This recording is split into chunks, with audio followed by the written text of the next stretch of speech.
Welcome to the What Really Happened radio show. Putting America first, second, and third. Here is your host, Michael Rivero. And aloha, America. Welcome to our show. It's Thursday, June 27th, 2013. Sure happy it's Thursday, sure happy it's Thursday, sure happy it's Thursday. And, of course, we're 1 week away from July 4th. And, of course, we're only allowed to have little tiny poppers to celebrate. And no doubt some nefarious intelligence organization is considering much bigger fireworks to scare us all back onto the war wagon and salute the flag and throw our money and our children onto the designated enemies who dare to conduct their lives free of the U.S. dollar and private central banking. Harumph, harumph, harumph, harumph. Alrighty, starting off here at the top of the show, phone lines are open, 800-313-9443, 800-313-9443. Manny's in the control room, twiddling the dials, keeping us out of trouble. A reminder that tomorrow, Friday, Claire will be joining us in the third hour with her unique perspective on various things. And Paul Topete from the band Poker Face is going to try and call in. He's basically getting ready for Freedom Palooza, and he's going to try and Skype in our second hour.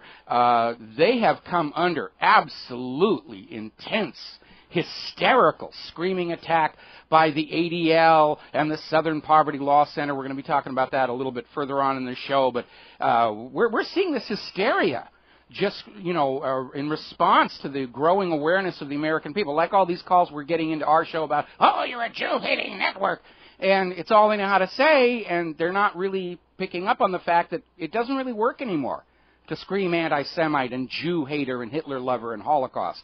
It's all burned out, but they're going to go on using it, and the best thing that we can do is ridicule them over that whole thing.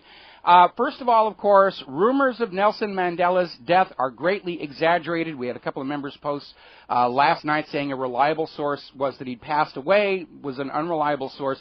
He was briefly on life support, but he's actually a little bit better today. But, of course, he's an old guy. He's been around for a very, very long time. And so that was sort of story came and went. And we see that sort of thing happening from time to time where somebody is really seriously ill and they jump the gun and say this person's dead, that person is dead. And they even actually did it to Mark Twain when he was doing a speaking tour all over. The newspapers reported he'd been killed. And that's where I got the response. Mark Twain said, rumors of my death are greatly exaggerated. Alrighty, let's get on to the various aspects of Floodgate, the story the corporate media is already trying to pretend does not exist here.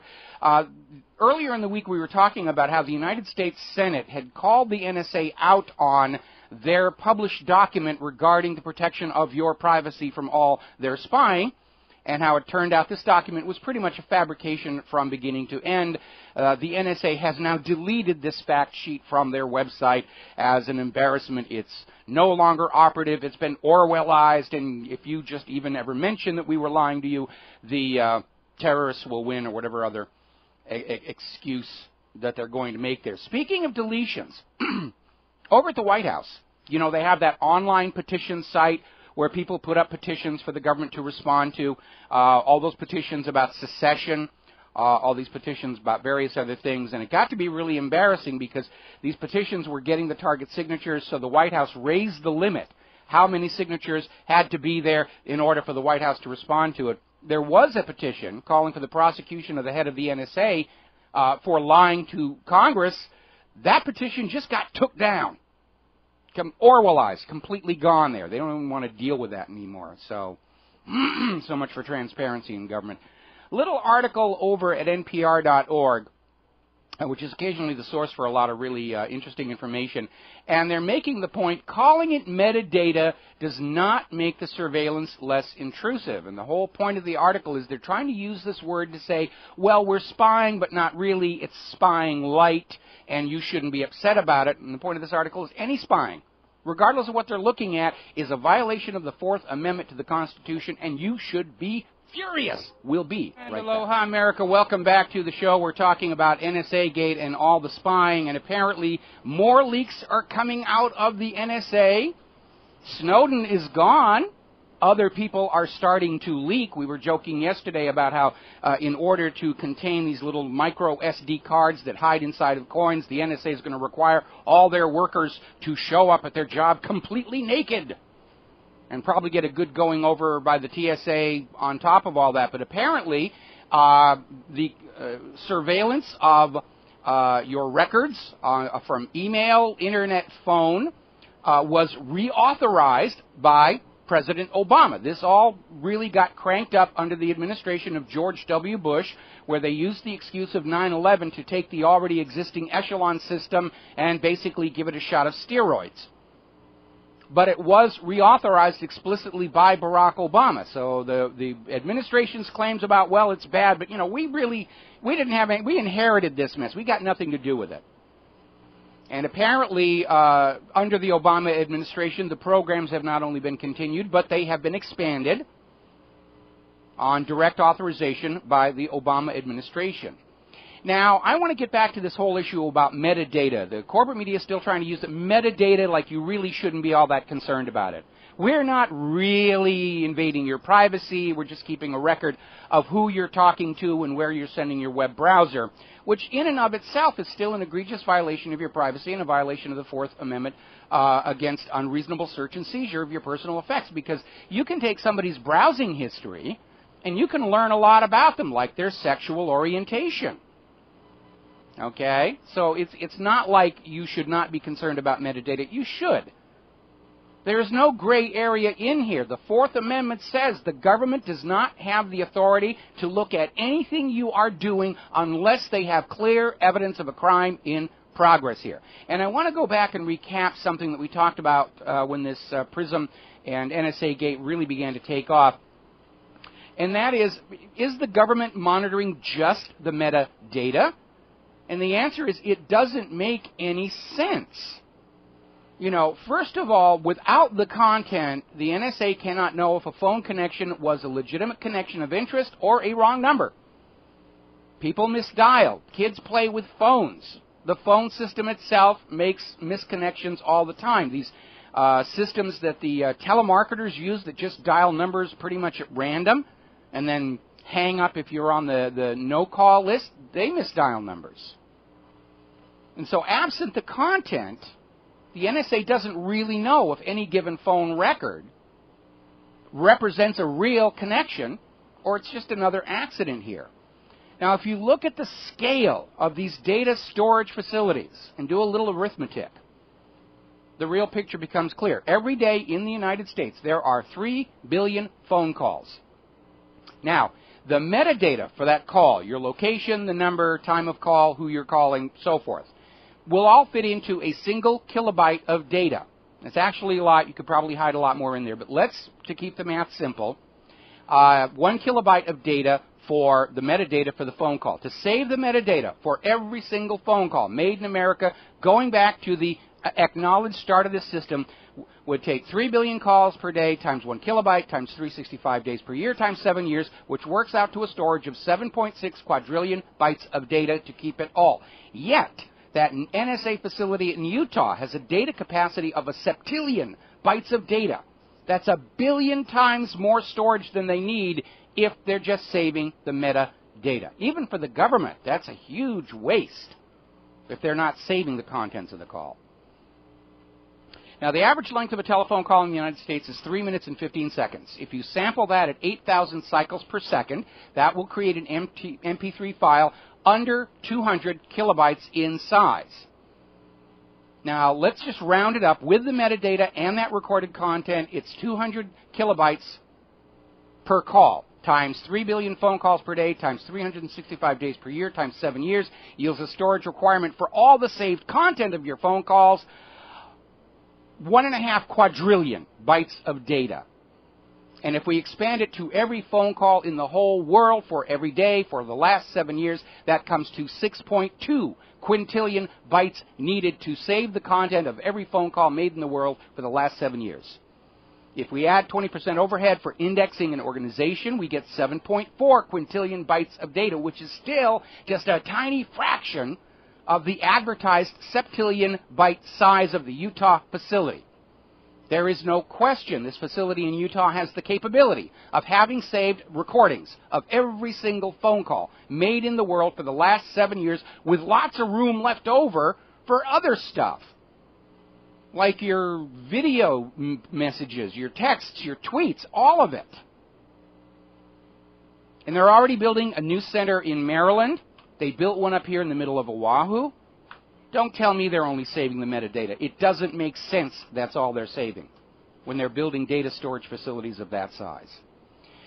All right, new poll out. This is over at RINF.com. Most Americans are of the opinion the NSA did spy on judicial and executive figures, military leaders, not in furtherance of law enforcement or anti-terror, but in order to have information that could be used to blackmail them or get rid of them. Remember Petraeus getting the old heave-ho over his illicit affair? Wonder how they got information about that. Now, there was an interesting article, again, this is from RINF.com, about criminalizing journalism. And the U.S. government spying campaign, according to Associated Press, which was the target of the Department of Justice, is having a chilling effect. Longtime sources don't want to talk to the Associated Press anymore. They're afraid they're being listened to and monitored. Well, the NSA spying hasn't slowed anything down here in the independent media as far as I can tell, but it occurred to me there are some very real problems that are going to come from this revelation that government is spying on every single American. People with medical conditions or concerns of an embarrassing nature may be less likely to web search their concerns out of fear they're being watched. They may be more reluctant to consult a doctor or their pharmacist now that it's known the IRS has been illegally seizing medical records. They may wait too long to seek medical help out of fear of public embarrassment. Some might even die. Informants aiding law enforcement, legitimate law enforcement, aware of how cozy the CIA is with drug smugglers, which we learned from Iran-Contra and Fast and Furious, they may be more reluctant to provide evidence to aid legitimate law enforcement, lest their version of the witness relocation program turn out to be a shallow grave in the Nevada desert. People who are being driven to near psychosis by their prescription SSRIs may be more reluctant to seek help out of concern that unauthorized ears will get that information and make it public until it's too late and they give vent to their chemically induced rage in tragic and bloody form. So what we have here is this massive government spying program is a costly system that has collected far too much data to efficiently evaluate, mostly from unreliable sources like social media that cannot actually find real terrorists who are using their own encryption systems. Didn't stop the Boston bombing, didn't stop the crotch bomber, didn't stop the shoe bomber, didn't stop Oklahoma City, didn't stop 9/11, is crippling law enforcement's use of informants and possibly contributing to the deaths of tens of thousands of Americans with various medical and psychological problems they now fear public embarrassment about. But I guess the government thinks this is all worth it to keep you from thinking those bad thoughts. Now, more leakers coming forward now talking about desperate efforts by the U.S. government to clamp down on leaks inside the CIA. And we got this from a leak inside the CIA, I might add.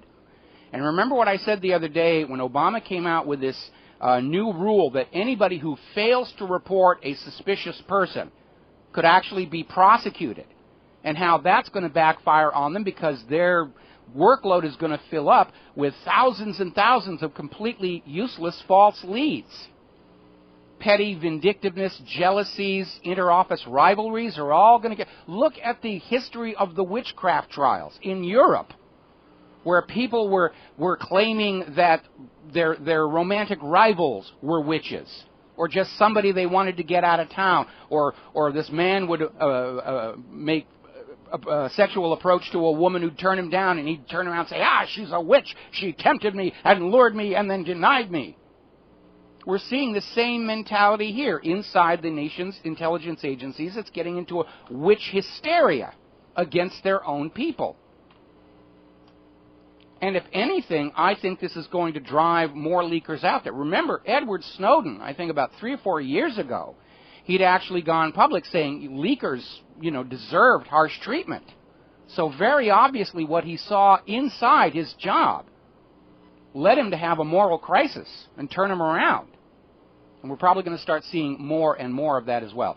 John McCain is out there again screaming that it's all Russia and China's fault and how Snowden is giving all this information to our enemies, and he's calling Putin and the KGB apparatchiks, which is a reference back to the old Soviet Union.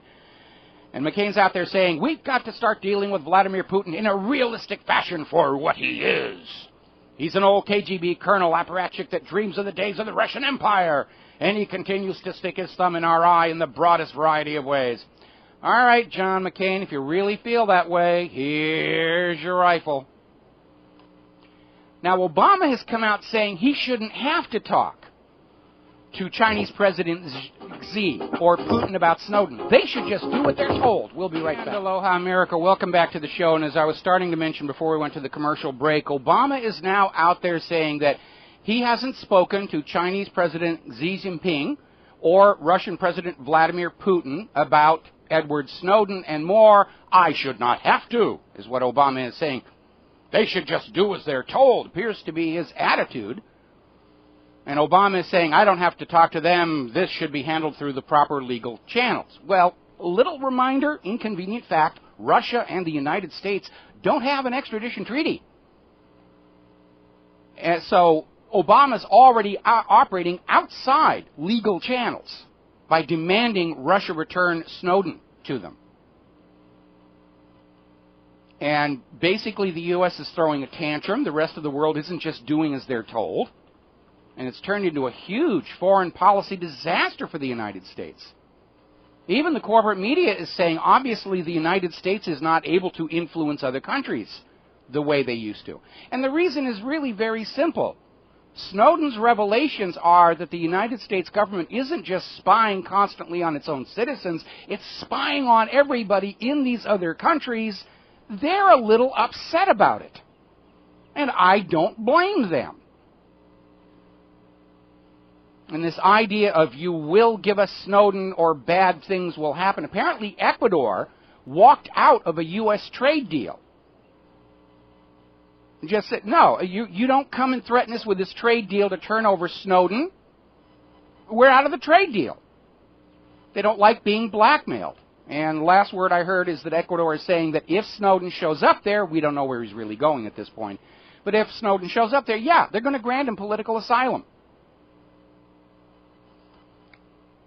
Over in the British press, all these additional documents are continuing to surface. Project Stellar Wind, where the U.S. government has basically captured and saved all of your emails. Everything you ever wrote to anybody has been saved by the government so they can go and look at it, look at all the little sexy messages you send to your significant other, and they can whack off late at night or something to all of that stuff. And apparently, one of the memos that has now surfaced in the British press over at The Guardian is apparently the Department of Justice and the NSA are already out there saying, we have to have broader powers to spy on people.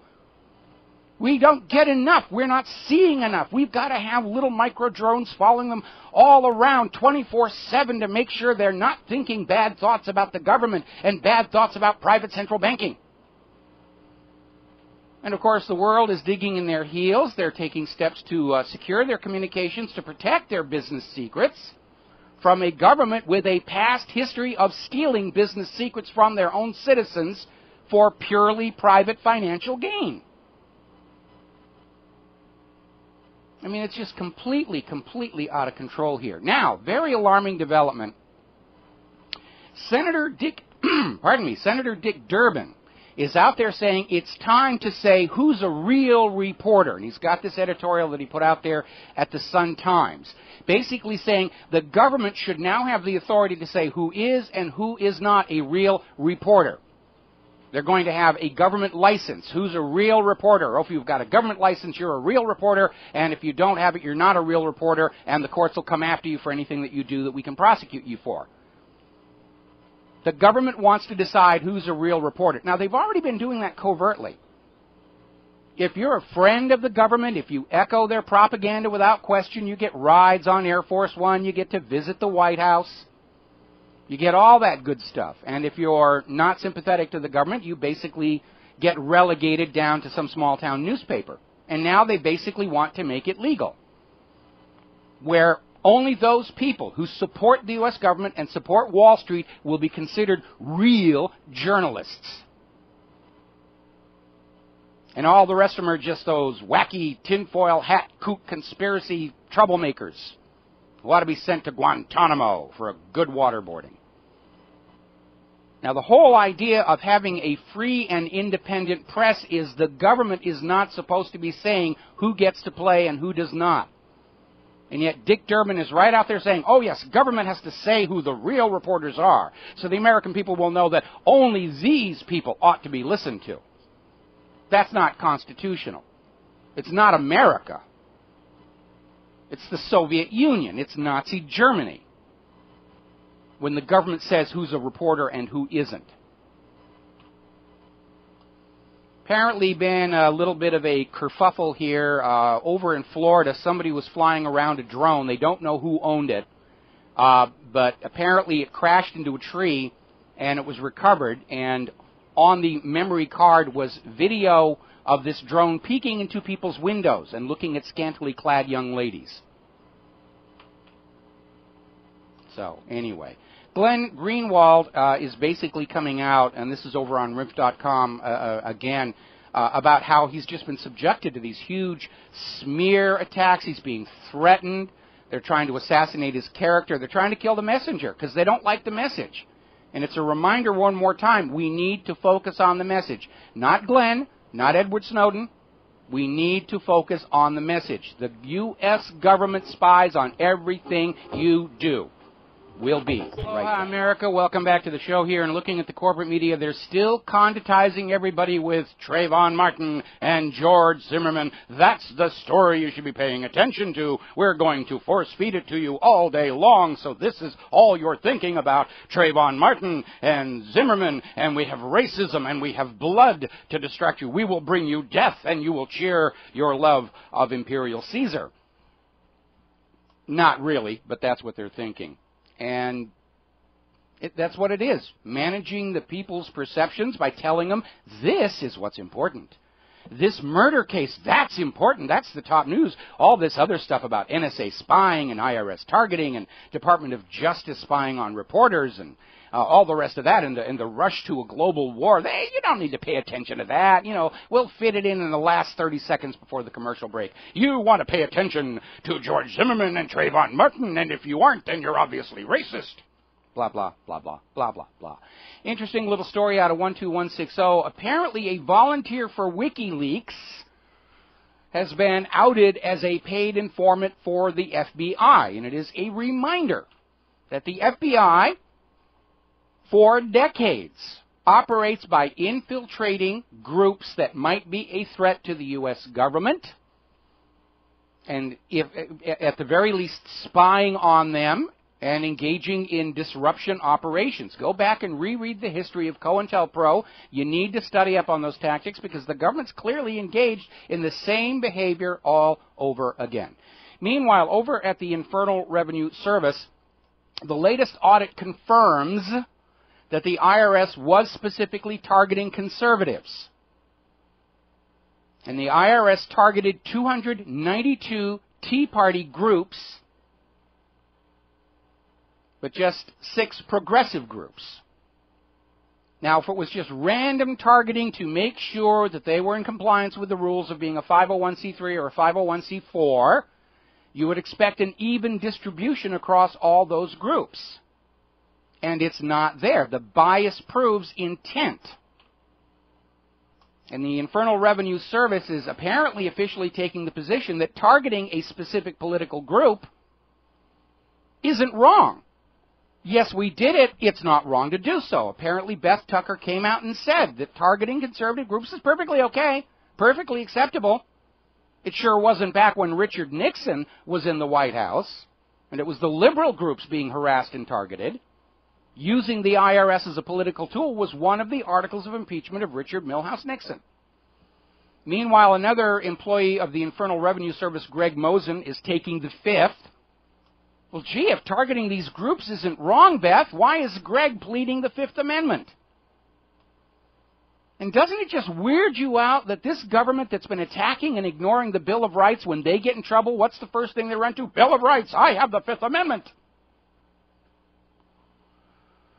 Now, you know, the gun grabbers are taking the position that just one gun criminal is enough reason to take guns away from all Americans. So, on that principle, one crooked IRS worker justifies taking away the taxing authority for the whole institution, I think. Just something to keep in mind here. Now, this is a very alarming story. It's not getting a lot of coverage, but I wanted to talk about that. This is over at Investment Watch blog. Apparently, the federal government has issued an order that U.S. pension funds must start buying U.S. debt. In other words, Treasury bonds. Because not to worry, they're rated AAA by those very same rating agencies that rated all those mortgage-backed security bundles AAA back in 2008. We know those bundles were fraudulent, and these rating agencies were paid to do that AAA rating. And now the federal government is ordering your pension fund to start buying treasuries. Well, that's what happened to Social Security. Back during, and all administrations have been sort of dipping into the Social Security Trust Fund, but it got really out of control during the Clinton administration. That's where he got his amazing federal budget surplus, is they were looting the cash buildup in Social Security for the baby boomers, and they were borrowing it, which means they put all these treasury bonds in there. And now there are not enough living Americans, including the estimated 30 million instant citizens about to be made because of the amnesty bill, to redeem those treasury bonds. And so the U.S. government, in the middle of a treasury bond bubble, is now ordering U.S. pension funds to start buying more of those treasury bonds. And that means if you're counting on that pension to aid you in your retirement, not going to be there. For exactly the same reason Social Security won't be there. It's an act of desperation for the White House to do this. I'm not even sure it's constitutional.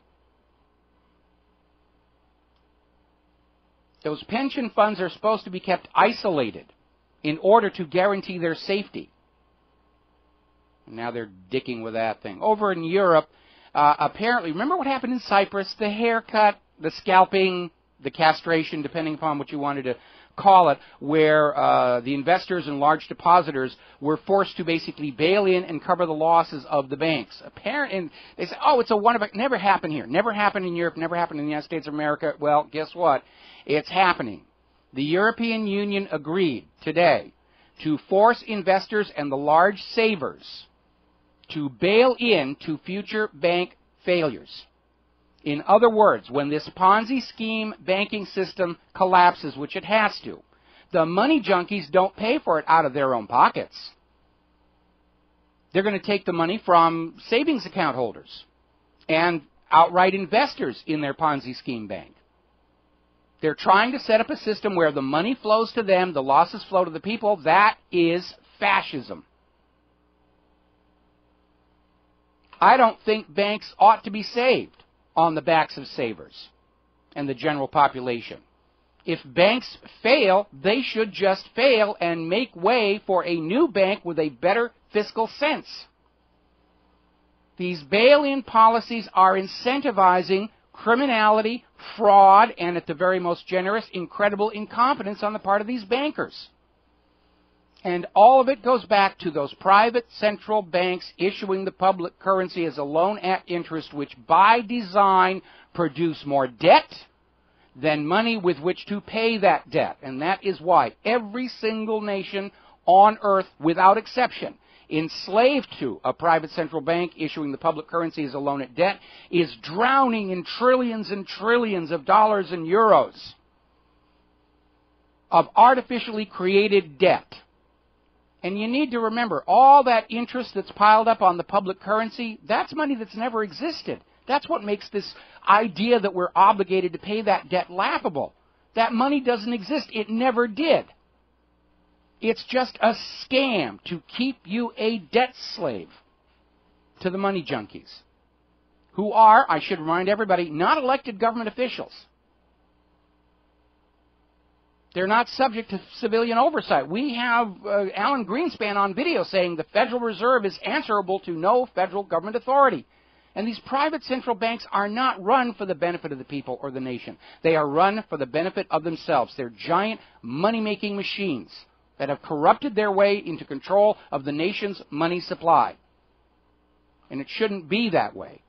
Allowing private bankers to control the nation's currency makes as little sense as allowing drug addicts to be in charge of our nation's pharmacies.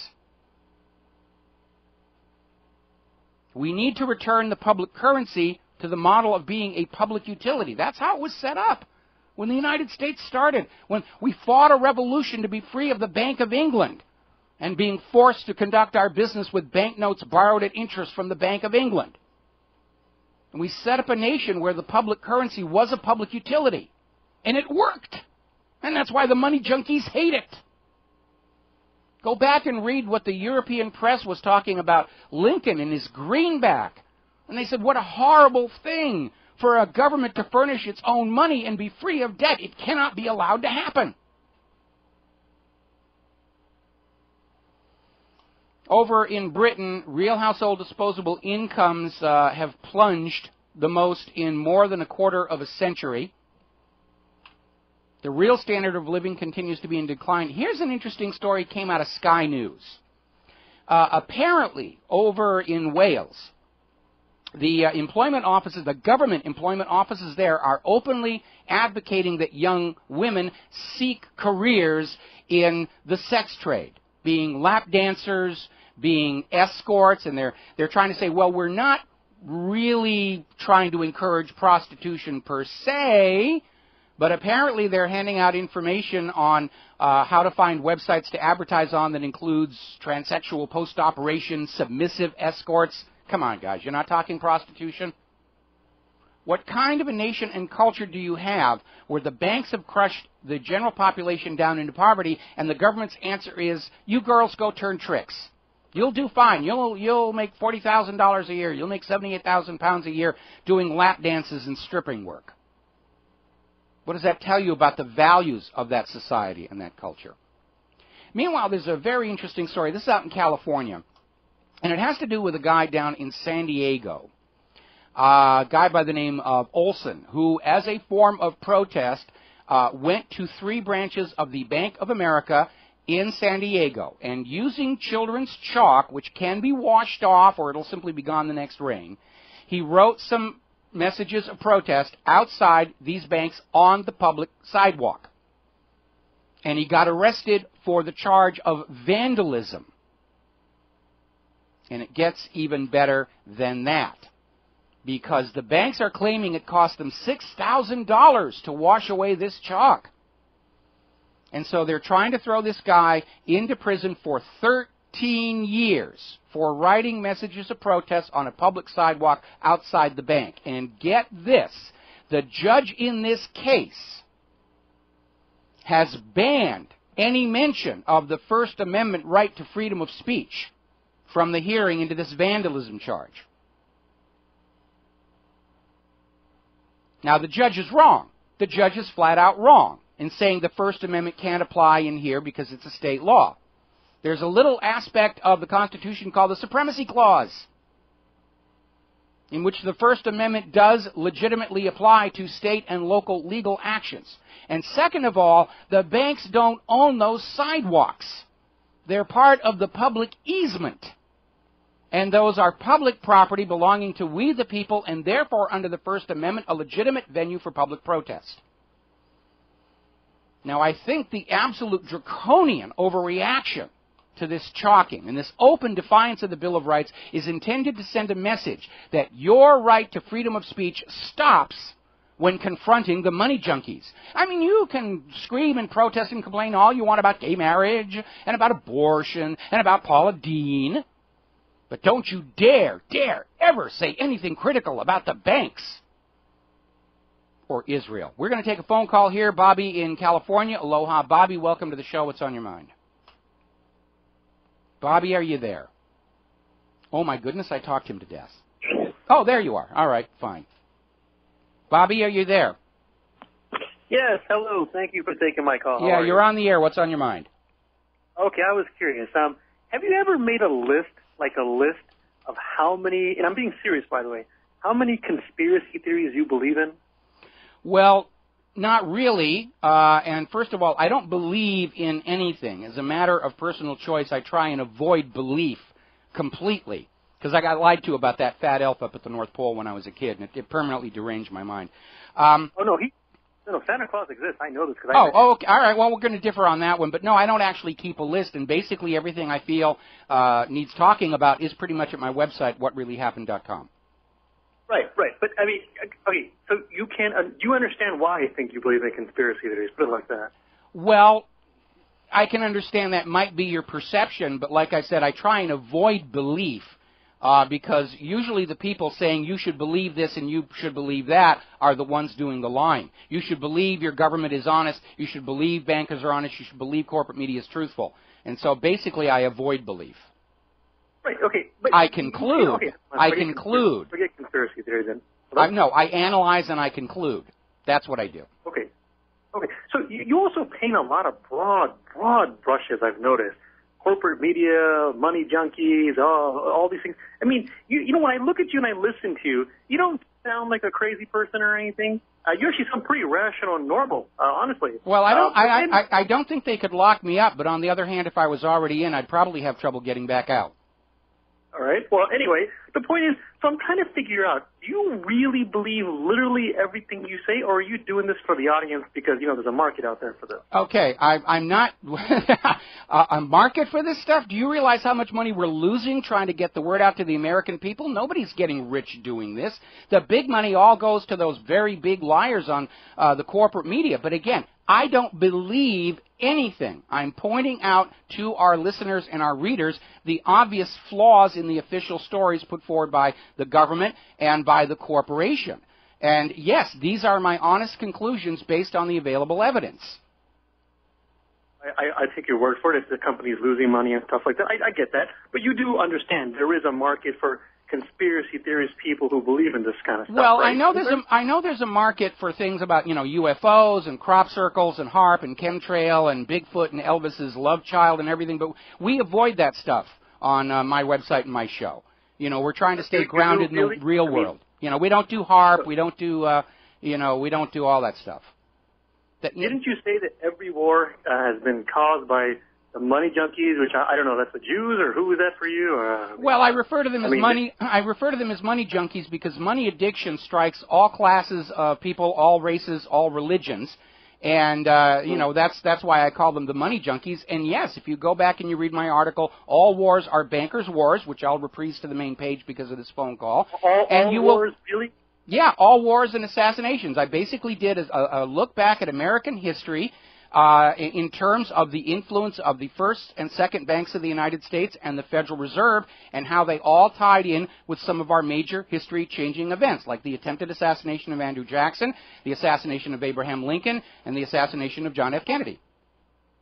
Yeah, no, that right there. And no one can really prove you wrong, not because you're necessarily, I don't say you're 100% wrong, but no one can factually prove you wrong 100% because at the end of the day, you selectively pick and choose your information, and it's a conspiracy theory. You can't win an argument. Now, wait a minute. Answer one more question, okay? And obviously you're one of the taco lovers who's wandered on in here.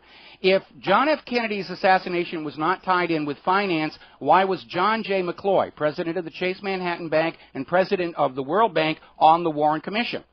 I mean, that right there tells you there was a financial dimension to the conspiracy. We have to take a break for commercials, and we will be right back. And aloha, America. Welcome back to the show here. And first of all, I want to apologize if I offended those people who believe in Santa Claus. All right? And I still think you're wrong, but I understand how you want to go along with that.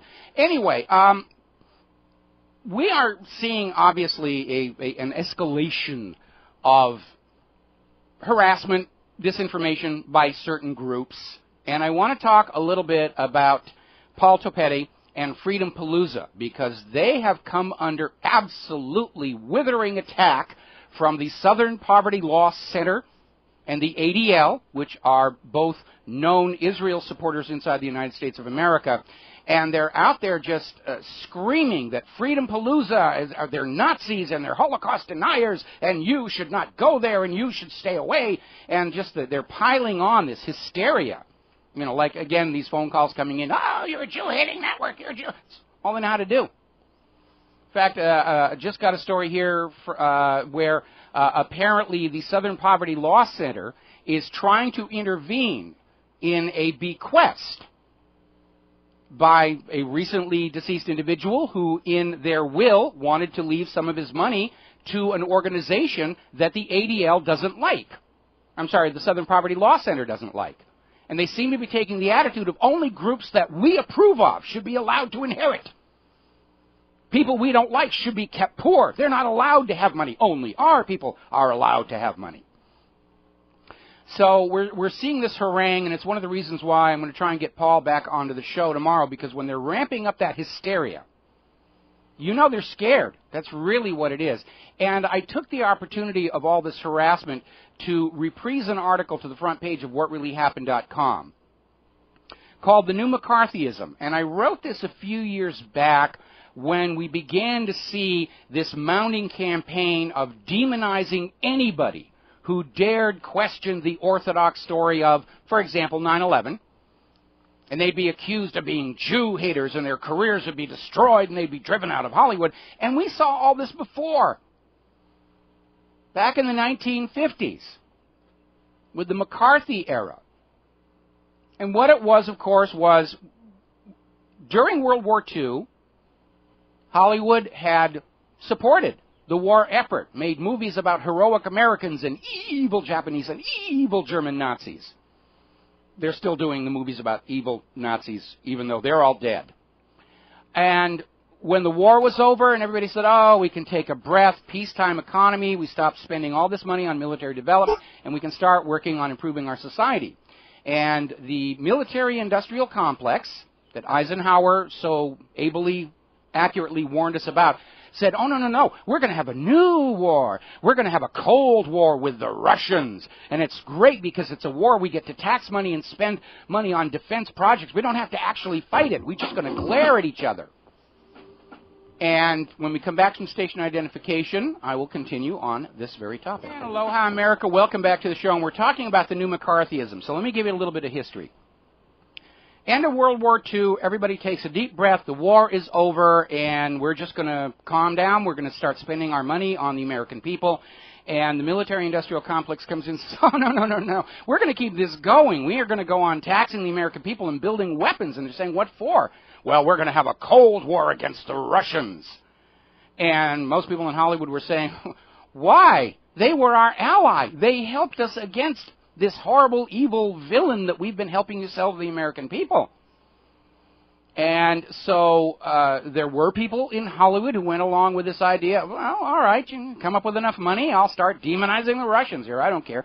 But there was a group of people in Hollywood who felt very strongly that it was wrong to just start demonizing the Russians to justify greater taxation and spending on military hardware to prepare for a war which even the war's promoters were saying we were never actually going to fight. The Cold War. We'll just build more weapons here and they'll build more weapons there, and their defense industries will loot their people and our defense industries will loot our people, and we'll all get rich. And we need the help of the movie industry to sell the American people that we have to build missiles, and we have to build nuclear ballistic missile submarines, and we have to have bombers and B-52s and Minuteman missiles and everything.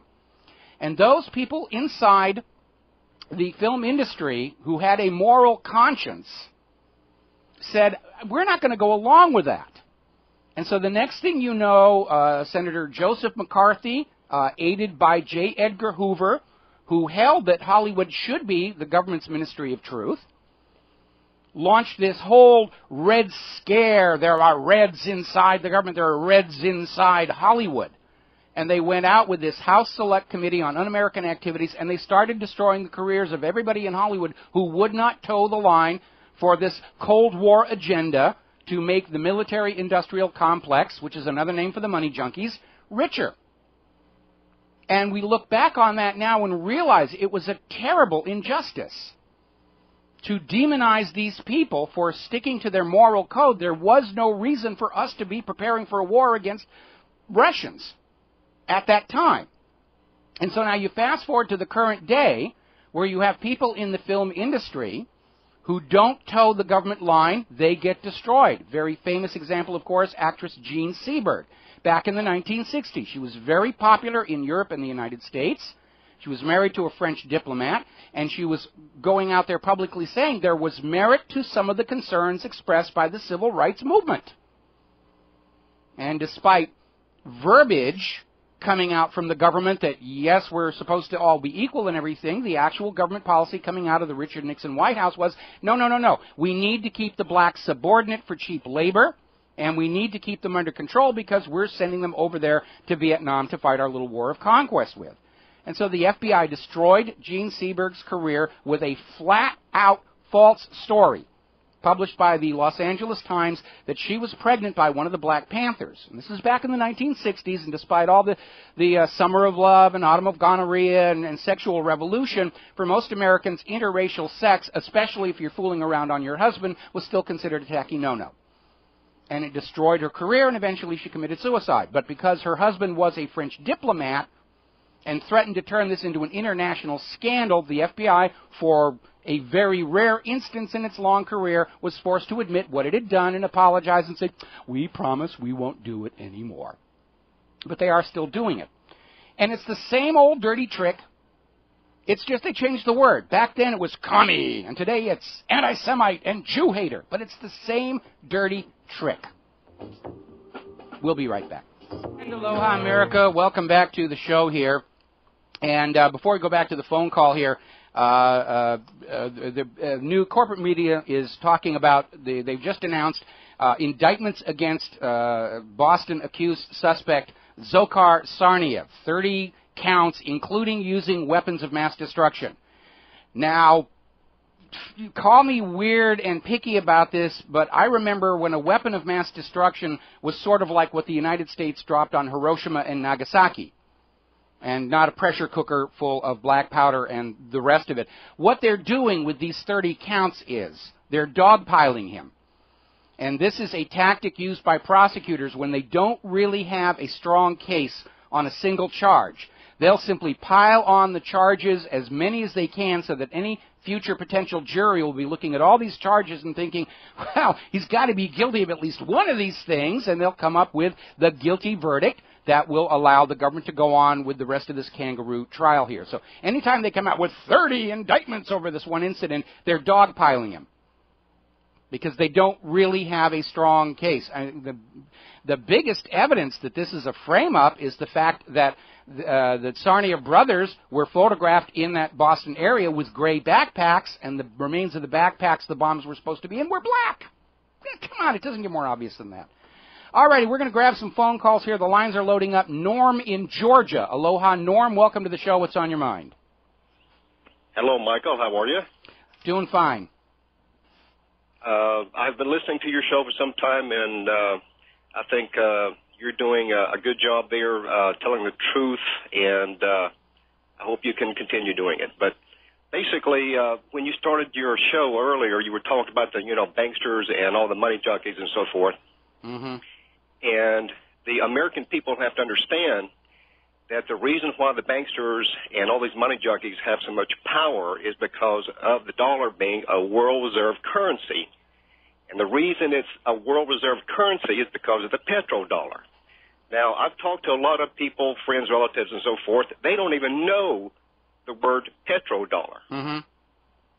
Well, and I have to explain it to them, mm-hmm. and they're like confused how the petrodollar works. Well, I just reprised my article. Actually, I reprised the video of All Wars Are Banker Wars to the main page of whatreallyhappened.com.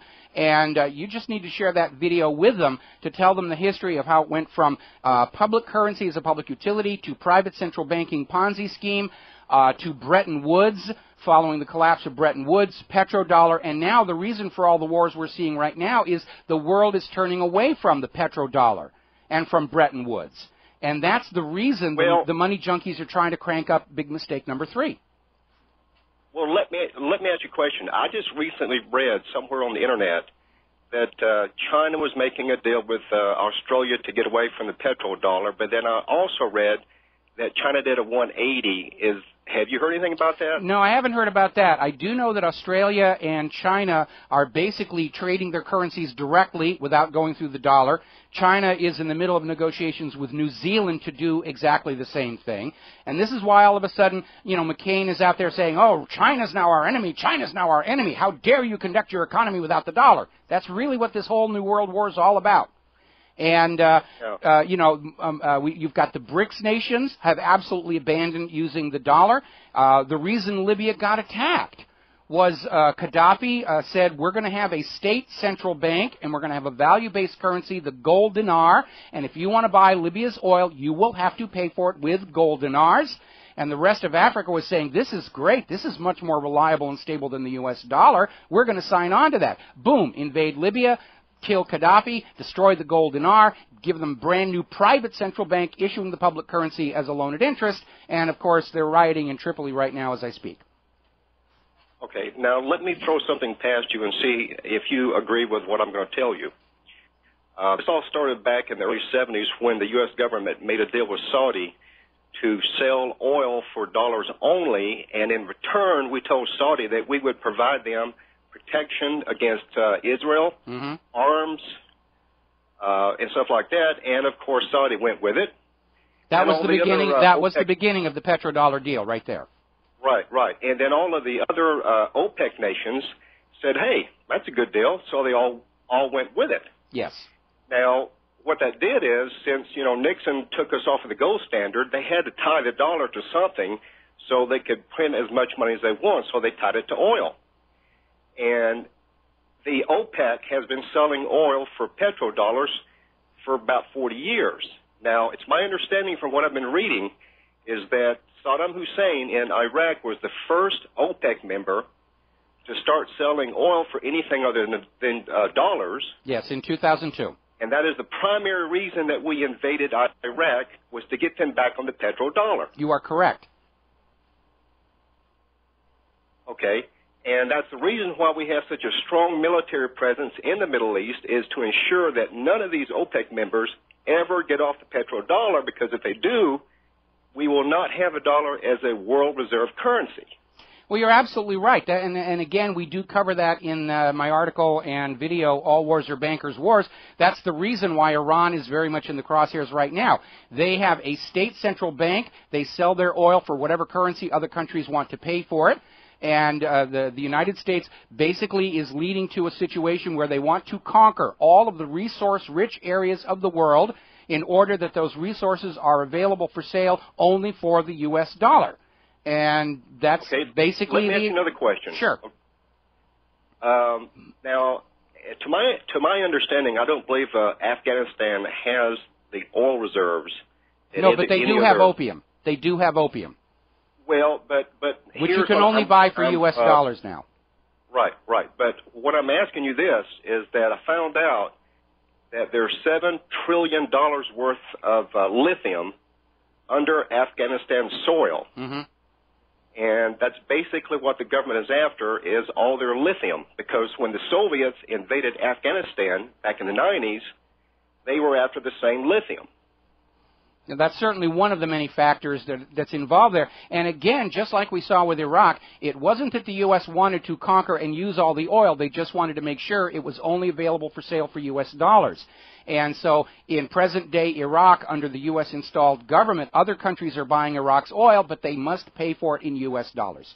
So the U.S. money junkies get a piece of the action on anything going on in the world, is basically what they're talking about.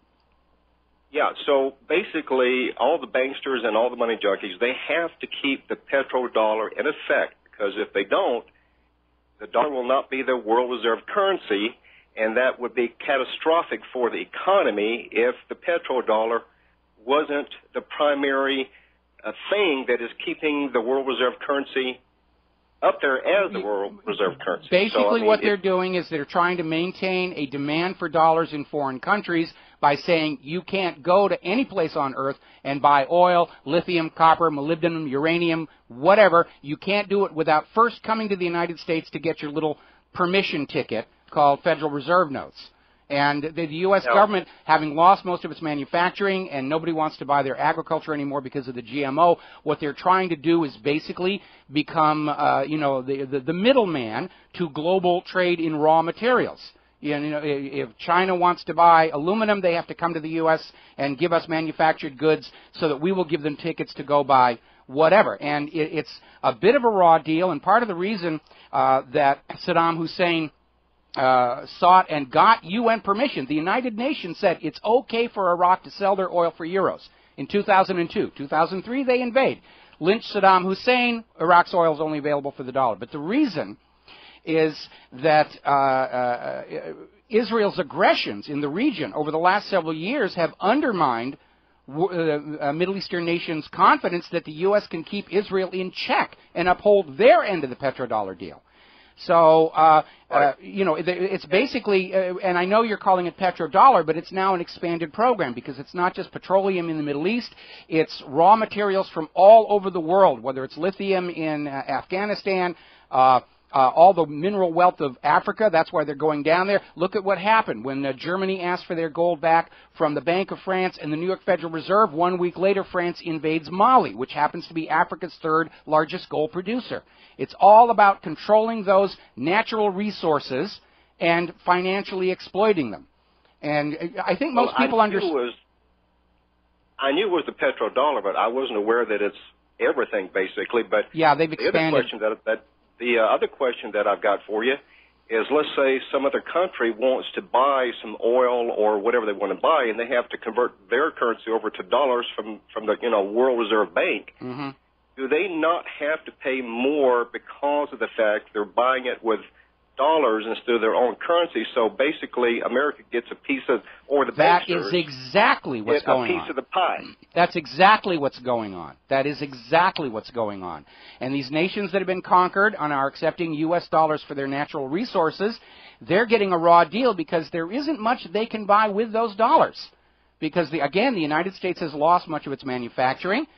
They certainly don't want to buy America's agricultural products after all the concern about GMO. What Saudi Arabia and the OPEC nations were doing is they were buying U.S. Treasury bonds with all those dollars they were getting for their oil. That's why these Middle Eastern oil nations hold so much American debt, and now they're concerned they're not going to be able to be paid off anytime soon. Got to let you go here, Norm. We'll be back with more phone calls after these commercials. And aloha, America. Welcome back to the show. We're going to go back to the phones here. Abby in Colorado. Aloha. Welcome to the show. What's on your mind? Hi, it's Obi. Oh, it is Obi. And I'm sorry. I have a statement, then I'm going to ask you a quick question. You can clearly see that they're manipulating gold and silver prices down. They now today have gold down to just about what it costs to get it out of the ground. Yes. And what is going to be the catalyst to stop this blatant manipulation and have, gold and the markets as a whole go to where they should naturally go with normal trade? The catalyst is going to be when there's enough of a disruption in the financial services industry where this complex overlapping network of fraud starts to come apart. And at that point, gold is just going to go right through the roof because the U.S. dollars that the value of gold is denominated in will be declared to be completely worthless. And I think more and more people are coming to understand that in a nation that has lost most of its manufacturing, that has massive unemployment, people on food stamps, the stock market numbers do not make sense. And we know they've been caught in fraud time and time and time again. They're trying to crush gold prices down for two reasons. First of all, they want to discourage people from leaving the stock market and emptying their savings accounts and putting it into physical silver and gold, because if there was a run on savings accounts and a dumping of the stocks, everything's going to come crashing down. The second reason is, the reason they're trying to crush these prices down so low is to panic people into selling their physical.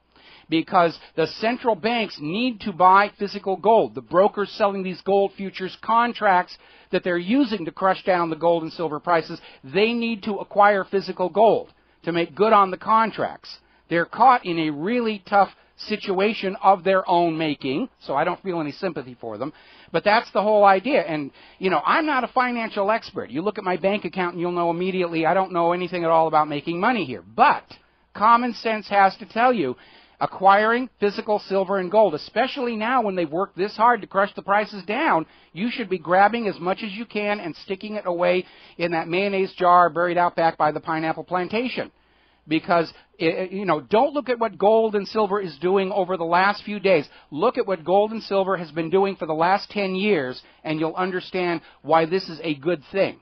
If gold and silver isn't worth hanging on to, why is the Bank of Germany wanting their gold back from the Bank of France and the New York Federal Reserve? Why are so many of these gold scavenge places out there in the shopping malls trying to buy it all up? This whole crushing down of gold and silver prices is a scam. They will not be able to keep it up. The first time there's a major correction on the stock market, or the next European nation goes defaults on their debt, or leaves the European Union, and all those credit default swaps start firing up, it's all going to come apart. And gold and silver, real tangible asset values are going to go right through the roof, and the U.S. dollar is going to be worth about the same thing as the Zimbabwe dollar, where you're running around carrying these paper notes worth $100 trillion. So, yeah, it's a scam. Okay, and I will let you know I've never seen a pineapple growing in Colorado. I don't know if it could be done or not. They do take a lot of water. There's no question about that. And, you know, I joke about it. I have one pineapple plant out back, and every time the pineapple gets ripe, the homeless people grab it. And I can't really get that angry about it, but I joke about it as my pineapple plantation. All right, anything else? No, that's it, sir. All right, we're going to switch over to Steve in Florida. Aloha, Steve. Welcome to the show. What's on your mind? Hey, Mike. How are you doing today? I'm doing just great. Oh, I just wonder if you really believe what you're talking about. I don't believe anything at all. These aren't. I thought that was the world's stupidest phone call I ever got. You mean the caller that was into my show earlier? Yeah. Okay. What were you supposed to say? No, I don't believe anything I say. Well, you know, I got a lot of emails from that one. People saying, "What if that takes the cake?" It absolutely does. But I had one little request. I'm still laughing about that, by the way. But listen, I was wondering. You mentioned every so often about some good movies and so forth. Mm-hmm. And I'm wondering, in your spare time, if you could, maybe on your website, like list some of these movies, because, you know, I try to write them down, or, you know, I'm busy or something like that. But, like, you'll mention some movies, but I was wondering if you could maybe list them. All right, I'll try and put together a list of movies that I think are really cool. And again, it's not a recommendation or endorsement. It's just my personal taste in movies. Exactly. Avatar would be at the top of the list. Pentagon Wars would definitely have to be on there. And, yeah, I'll make up a little list and I'll post it as an article, okay? Thank you so much. All right, thank you very much as well. Yeah, I got a lot of emails. Bye-bye. I got a lot of emails about that earlier caller of a derogatory and humorous nature. And, again, it does seem that certain vested interests are very much concerned about the awakening of the American people, and they're doing their best to stop it. When we come back from this commercial break, I'm going to tell you the parable of the pizza parlor and the taco stand. We'll be right back. And aloha, America. Welcome back to the show. We're going to grab a quick phone call before we go into the parable of the pizza parlor and the taco stand. Rick in New York. Aloha, Rick. Welcome to the show. What's on your mind today? Hello, Mr. Mike. How are you? This is Rick McElroy. Welcome to the show. Hey, listen, to my third time calling. I want to thank you very much for your show. I love it, and you know, I do a lot of research on the web, and you seem to be spot on most of the time, and I really enjoy that. But the reason I'm calling is one is I personally, you know, from 1985 to 1989, I was in the U.S. Air Force Intelligence Electronic Warfare. Mm-hmm. That was changed to Air Force Intelligence. And then I was accepted into Space Command. I declined that, got out, went into the reserves, and it was part of the NSA. Mm-hmm. And what's amazing the reason why I wanted to call is that when you watch NCIS and you watch the Marines, and they talk about this thing called scuttlebutt, right? Yes. Conversations that go on amongst the crew inside the house, right? Mm-hmm. What's not being mentioned in all the news, et cetera, is all this scuttlebutt that all these folks that have clearances, whether they're in Air Force intelligence, military intelligence, NSA, is all the scuttlebutt, right? So you're looking at Tice, you're looking at Snowden, but the scuttlebutt is where the real information is, right? And so what people, when they watch the news, mainstream news, et cetera, there's a lot more information out there. Now, I do know that when I was in the Air Force, I was an electronic warfare intelligence operations specialist. 205 was my AFSC. Okay. And there were other intel groups, such as Command Control Communication Specialists, or C3CCM. CQ. And their job was to, monitor internal domestic surveillance as well as foreign intelligence surveillance. Either one to find out if there's a leak going out of information or to get intelligence about what's going on. What I do know personally is that this has been going on since the mid-'80s. And back then, their DASDs, or their storage, 1 gigabyte, would take up, if they wanted to gather 100 gigabytes, they would need a football field. Now, you look at IBM, and they're talking about, molecular storage, right? Yes. So the NSA has this capability, and they've had it for at least 20 years. I do know that they were domestically spying since the mid-'80s. So what they have today, what we're seeing in the news is, again, I forego my clearance in 1993. Yes. However, being privy to that inside information as the top secret code word Umbra, you realize that if they had this in the 80s, in the early 90s, so I left the NSA in 93, they've had this then. And it's amazing that people don't realize that this technology that's already there, it's a matter of storage. It's a matter of processing. Well, they have that. So to collect all the information, all digital information, is realistic. Now, so that being said, is what I wanted to mention to your listeners is the scuttlebutt, or the conversations amongst those people in NSA, et cetera. They are bantering back and forth right now. Should we not disclose whatever it is? They have their clearance, but they're just trying to keep their clearance, keep their job, whether they agree with it or disagree with it. But there is, they know that this information is out there. So what Snowden is divulging is really nothing new. What Tice is divulging, even though he goes back to, probably 93, 95, is really, it's nothing new. Well, can I interject something here, and then I'll let you continue on with your story. We've had these whistleblowers a long time. We've known about Echelon for a long time. But I think up until now, most Americans were going around with this idea that, well, I'm not doing anything wrong, and so the government isn't spying on me. And I think the reason the Snowden revelations really caught the public imagination was this idea that even if you are not doing anything wrong, the government is saving all your emails, they're saving all your phone calls, they're saving everything that you do online. We now have, I forget who it was in the Congress is saying it's time to start reading the paper mail again in the interest of national security. And I think that's why it really found traction with the American public, this idea they're being spied on even when the government knows they're not doing anything wrong. And I think that's why it really caught the public imagination this time.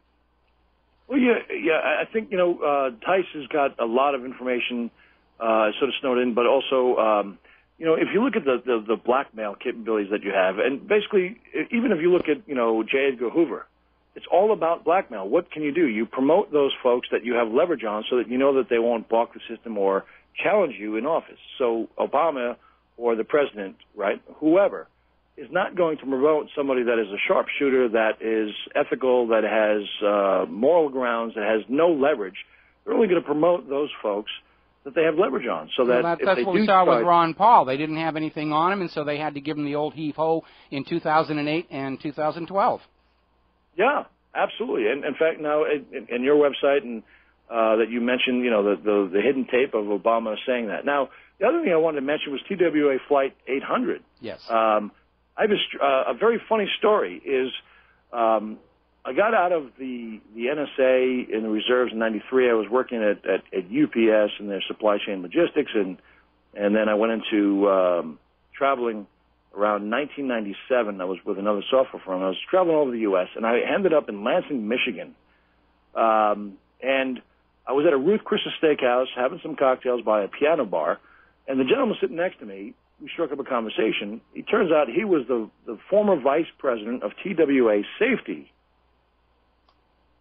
during the bombing, the actual missile. Yes. So he and I had a very good discussion, and he explained to me, I don't know his name, so if anyone can find out who the vice president of TWA Safety was during the whole crisis of Flight 800, that's the gentleman I spoke with. He had mentioned to me that even a vice president of TWA Safety, they only gave him clips of they took out 3 or 4 seconds before the explosion, etc. He and I were discussing, even on Long Island, the scuttlebutt here was that there was a vessel that was undeclared that ended up in Shinnecock locks that actually had bolts that basically was a missile launched from either deck-mounted or shoulder-mounted missile. Now, I understand your website is talking about the U.S. military missile system that went awry, but I think there's more to it, and that the vice president of TWA had mentioned to me that if they were to let this thing out, the entire commercial transportation economy would have crashed. So whether it was U.S. missiles or a terrorist, they had to hush it up because they were concerned about the economy. So, and again, well, let me come in with a slightly different perspective on that. Back when TWA 800 was shot down, the U.S. government was already trying to sell terror as a political agenda to try and move the United States along toward this war agenda being espoused by the Project for the American Century. Right. Now, the problem with the terrorist missile is twofold. First of all, shoulder-mounted missiles like the Stingray have a maximum ceiling of about 9,000 feet. I checked with Raytheon on this. And, of course, TWA 800 was struck at 11,700 feet. And the witnesses said the missile didn't just come straight up. It came up and then maneuvered back and forth and traveled horizontally for a considerable distance. So we're talking about something beyond the capacity of a portable missile. There was the Master Chief, I think, of the USS Trepang originally went public saying the rocket came from their submarine, from the vertical launch system. Then, of course, he retracted because they were going to take away his pension. And at this point, the second reason to discount terrorism is if real terrorists were going to shoot down a 747, they would have done two things. First of all, they're not going to sail into the middle of an ongoing U.S. Navy exercise and try and kill a 747 from there. They would have traveled further to the west where the 747 was lower down because of its climb out from the New York airport, and a much easier target. And third reason to discount the terrorism situation is all those Navy ships that were in the area, in that active warning zone as part of the testing of Aegis CEC, when TWA 800 crashed, they all went and took control of the crash site. Not a single U.S. Navy ship went looking for terrorists. And so for those three reasons, I think the terrorist theory is pretty much dead on arrival. Certainly the United States government had a reason to cover it up. Most of these accidental shoot-downs are covered up. The United Nations has a list of 25 such shoot-downs they're aware of. They're usually always covered up and classified, the obvious exception being the shoot-down of the Iranian Airbus by the USS Vincent, because the government of Iran was not willing to go along with a cover-up on that one case. Right. And, and speaking of which, his little side note is the Flight 800 was shot, it blew up, and it scattered over the ocean and fell and sunk to the bottom. And they were able to retrieve every single component of that aircraft, rebuild it, show us pictures of it, to say that it was a one-wire, right? Mm-hmm. Now, my question is, if they can do that on Flight 800 in 1996, right, why couldn't they have done that to the flight that was that crashed, quote unquote, in 9/11 in Pennsylvania. Yeah, that's a very, very good point. And, well, the reason for that is, of course, that the Flight 93 crashed over an 8-mile stretch of the countryside, and that alone tells you it exploded in midair, which undermines But I would say that even Flight 800, the debris field has got to be several miles in the ocean when you're looking at drifting and currents, et cetera, for them to put that plane together and ship it all back to Maryland or wherever they put it back together. Mm-hmm. They didn't do it in the Pennsylvania flight, which again begs the question. It's curiosity in terms of it points to another aspect of a cover-up of 9/11, right? Oh, it certainly does. So I look at that. They were able to find the black box. Well, I don't recall on 800 if they found the black box, but I think they did. They did, but the data on it was never released.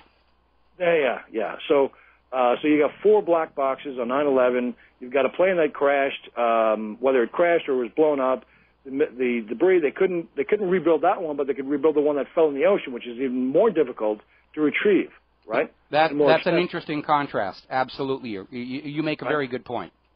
And, the other thing I wanted to mention is, on my LinkedIn website, et cetera, I have my background, my business background, and I mentioned I work for the, Air Force electronic warfare and part of NSA and Space Command, et cetera, right? Mm-hmm.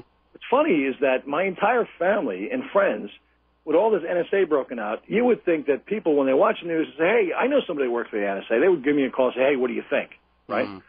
Nobody's called me to say, what do you think?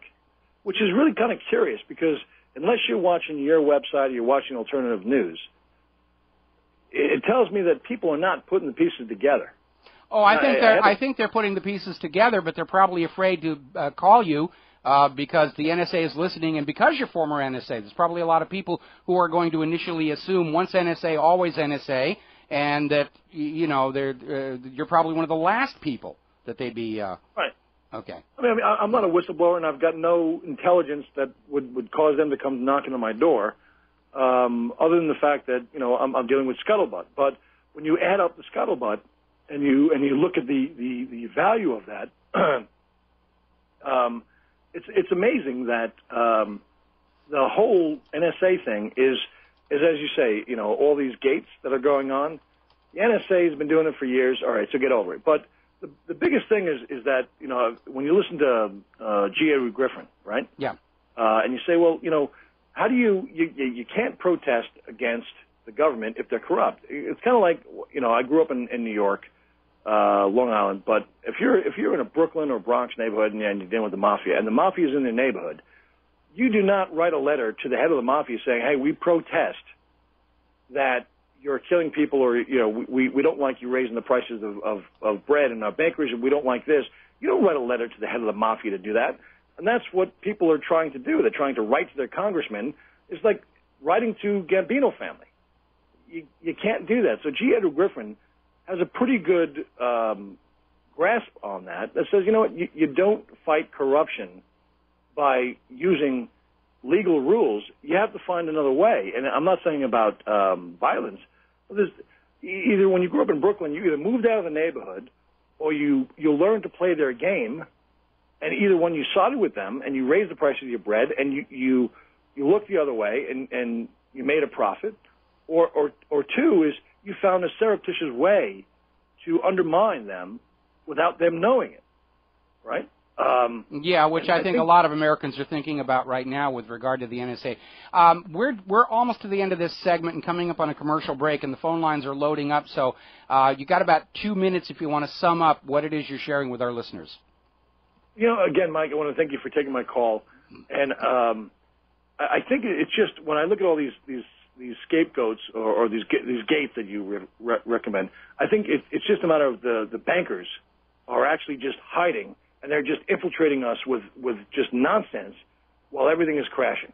That's my take. That's definitely one of the things they're doing. They're trying to keep the waters muddy. They're trying to delay the formation of a public consensus. They're trying to keep us all running around in circles. But again, we now know that's how these things get done, and that basically ends its effectiveness. It's like an audience watching a magic show, and they're enjoying the illusions until the first time that magician slips, and even if the audience doesn't know exactly what happened, they know something happened, and from that point on, they are suspicious, and you don't get them back.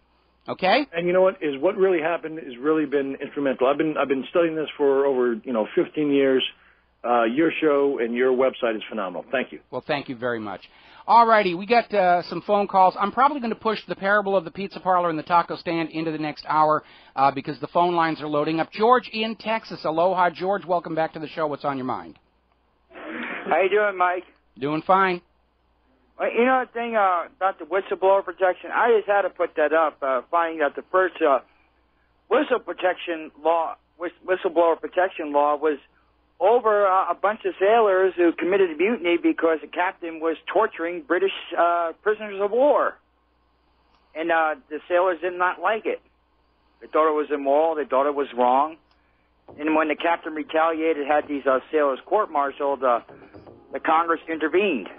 Well, they should have, and we need to protect whistleblowers because they are protecting us from government gone wrong. And when the government starts to crush whistleblowers, it's a flashing neon sign. The government has gone rogue. We'll be right back after these commercials. And aloha. Welcome back to the show. We have two callers waiting on the line. I'm going to try and get through them before the top of the hour here. And Nader in Los Angeles. Aloha, Nader. Welcome to the show. What's on your mind? Aloha, Mike. Thank you for taking my call.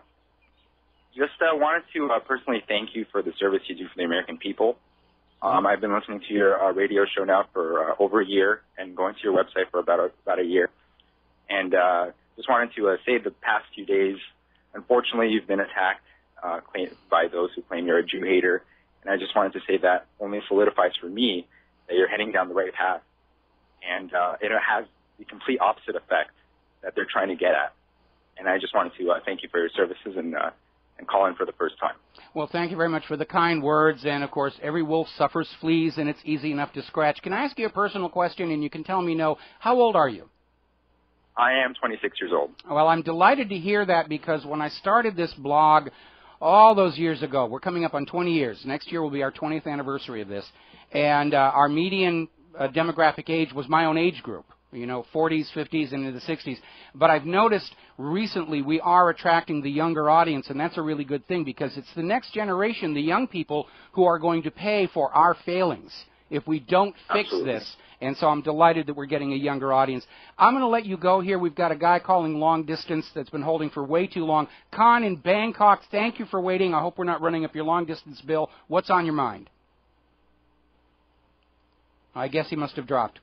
Khan in Bangkok, are you there? Hello, yeah. Can you hear me now, right? Yes, I can. Thank you for waiting. I'm sorry we kept you waiting so long. What's on your mind? It's okay. Thank you very much for taking my call, bro. It's too late already here. So actually, I'm from Pakistan, right? I'm living and working in Bangkok here. I listen to your program. I would like to talk to you also. It's good luck to get some time. My point is that you're talking about like American view, right? So I need to nowadays the time is changed, So I think you understand my point now. So my point is direct to Mr. Obama, right? That I listen news in the TV about the drone attack. You think that Bin Laden is dead and he keeps some militant group hiding in a cave and then they're still going to attack? Because when I'm watching in the news, mostly civilian death. So I say direct to the Mr. Obama, if somebody going to shoot his daughter, what he gonna feel? I hope you understand. And you understand the feeling of the person.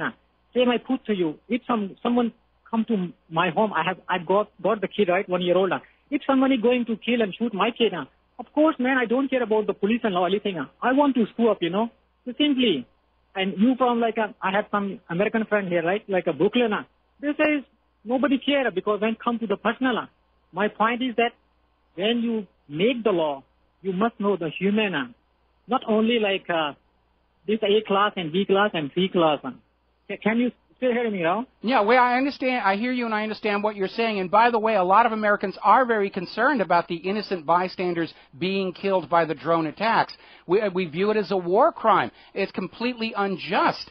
And we understand for every intended drone strike target, and they may not be a real target, there are 50 innocent people who've done no wrong being killed, and it is wrong. And Khan, thank you for the phone call. We're going to let you go. We've got to take his station identification. We will be right back. And aloha, America. Welcome back to our show, hour number 3. Phone lines are open, 800-313-9443. Dan the Man is now taking control of the Truth Warp Drives. And I want to start telling you this story, the parable of the pizza parlor and the taco stand. And this is probably something, it's linked to the front page of whatreallyhappened.com. This is something worth spreading around here a little bit. And it's a little tiny story here. And the story goes, once upon a time, there was a small town with a small town square.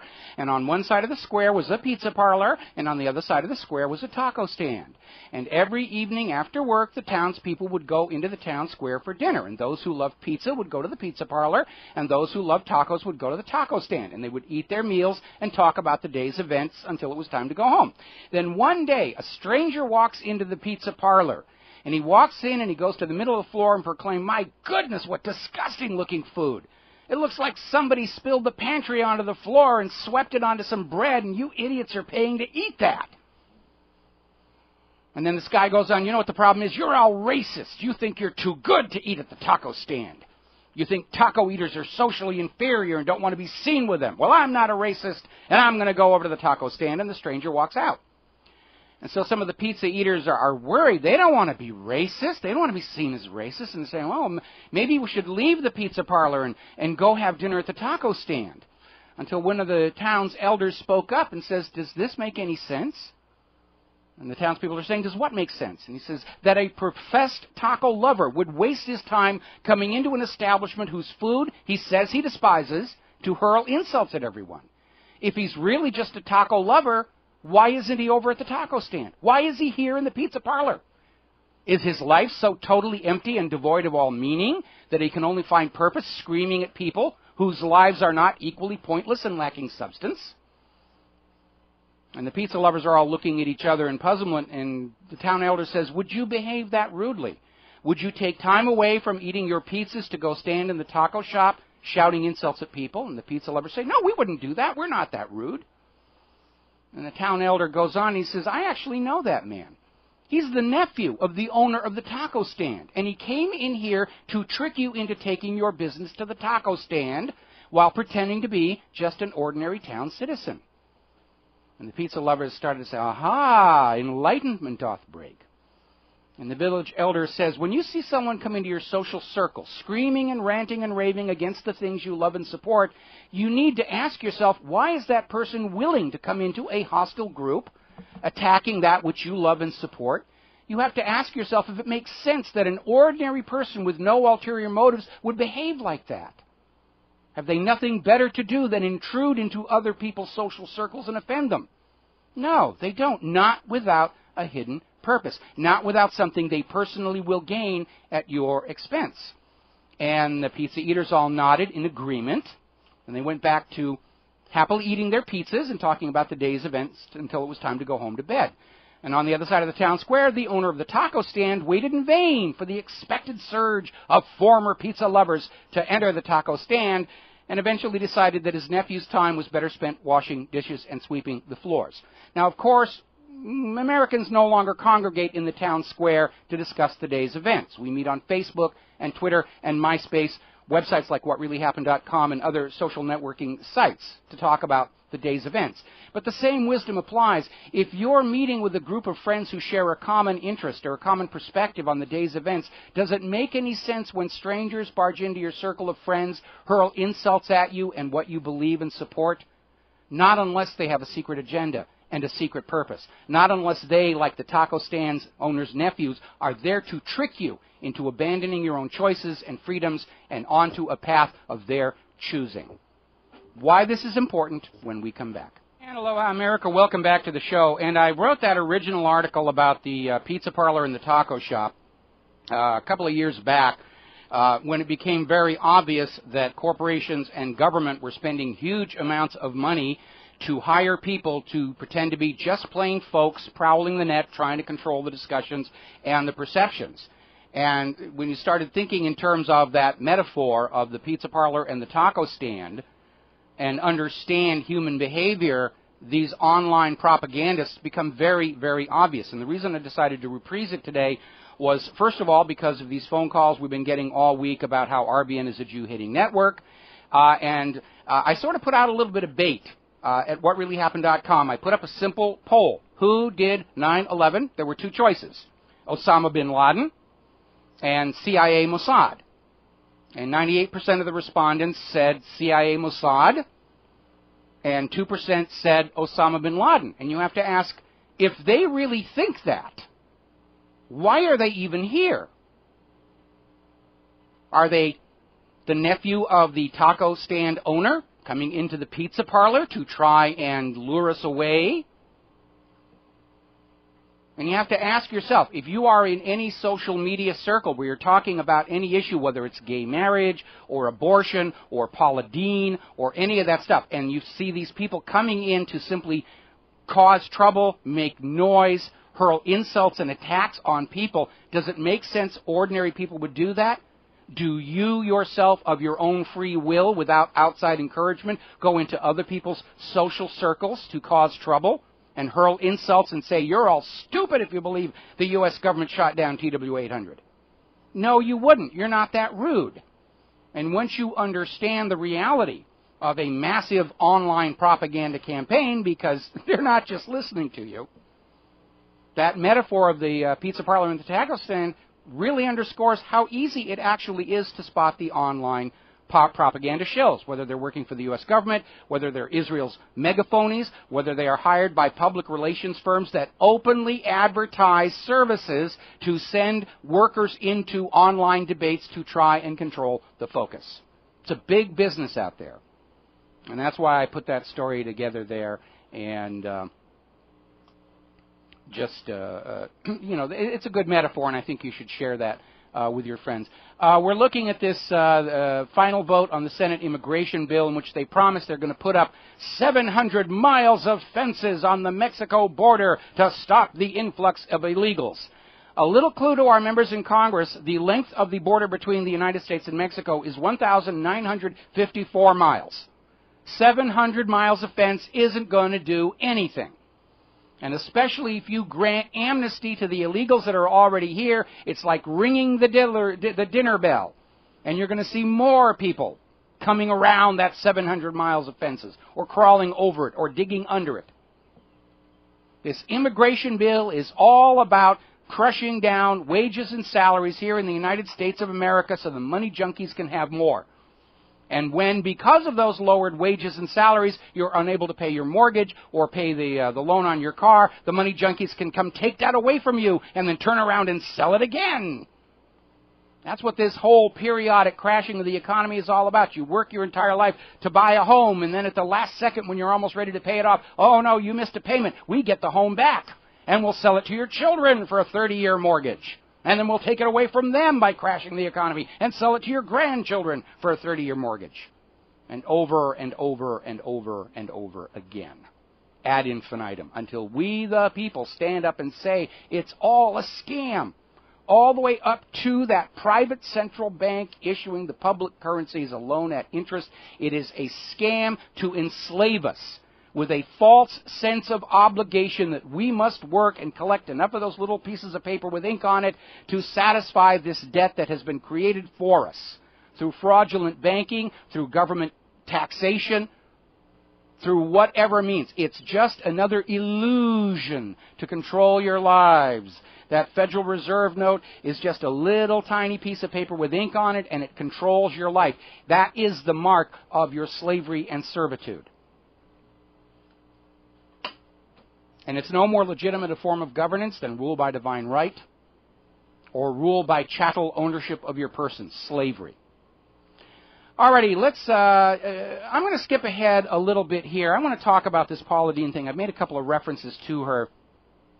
And I'll be very honest, this could be a huge publicity stunt, because up until this whole Food Network, racist rant, whatever, I'd never even heard of her. I had no idea who she was, but apparently she's a sort of Martha Stewart light. She's an up-and-coming star over at the Food Network, and she's been sued because apparently years ago she used the N-word. Oh, horror of horrors! She used the N-word! We're going to sue and destroy her career. And meanwhile, of course, they're making her an instant media star.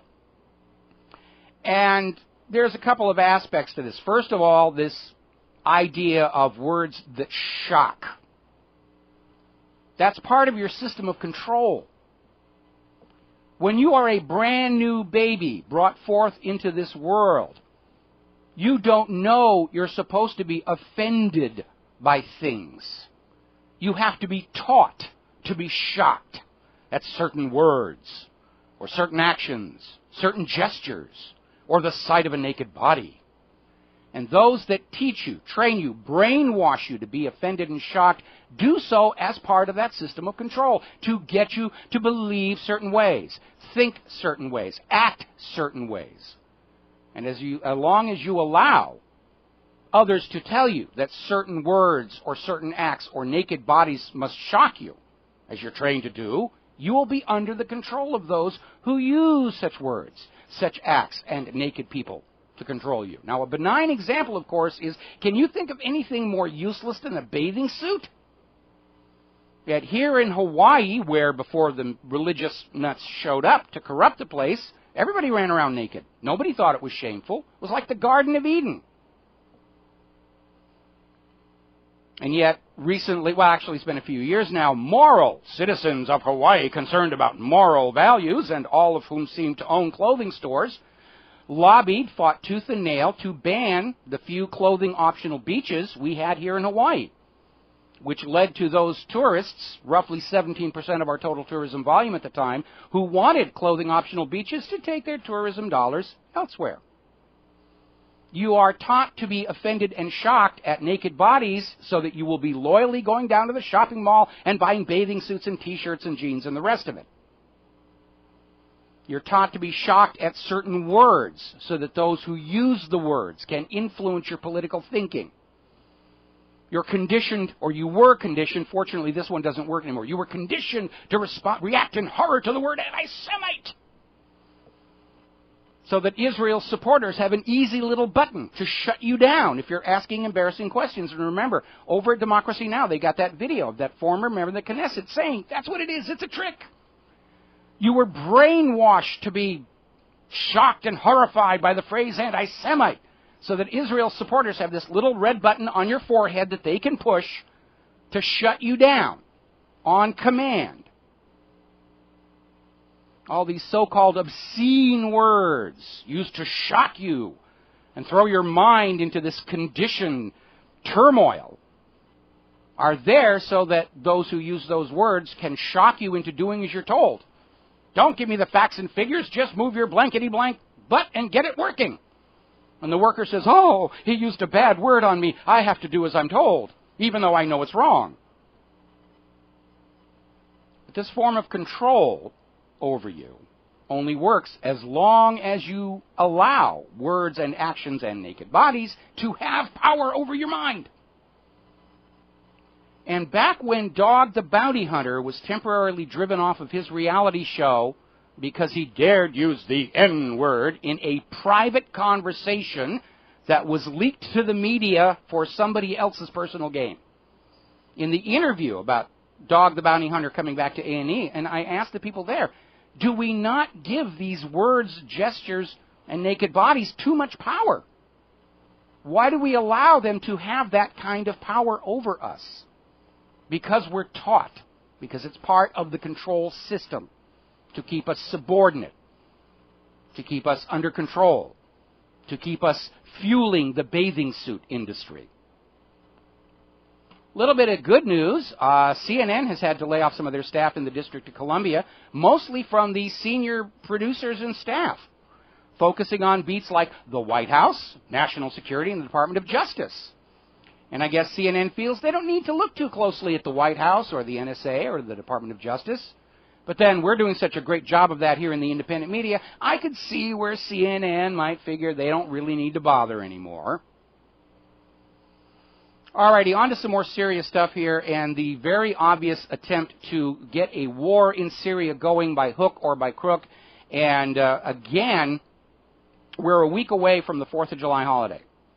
And it's a great symbolic opportunity for a new false flag terror attack. And I haven't looked back at the little poll that we ran, but I think the Washington Monument was winning the last time I looked, as most likely target for a U.S. or Israeli false flag attack to get the war fever going again, to get Americans to forget all about Floodgate and NSA spying and salute the flag and fling our money and our babies onto the designated enemy's bayonets.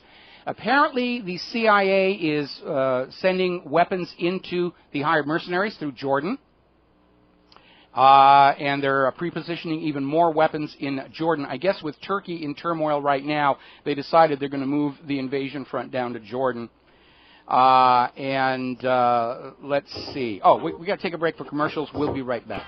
And aloha, America. Welcome back to the show. We're talking about the obvious attempt to get this war agenda for big mistake number 3 back on its track.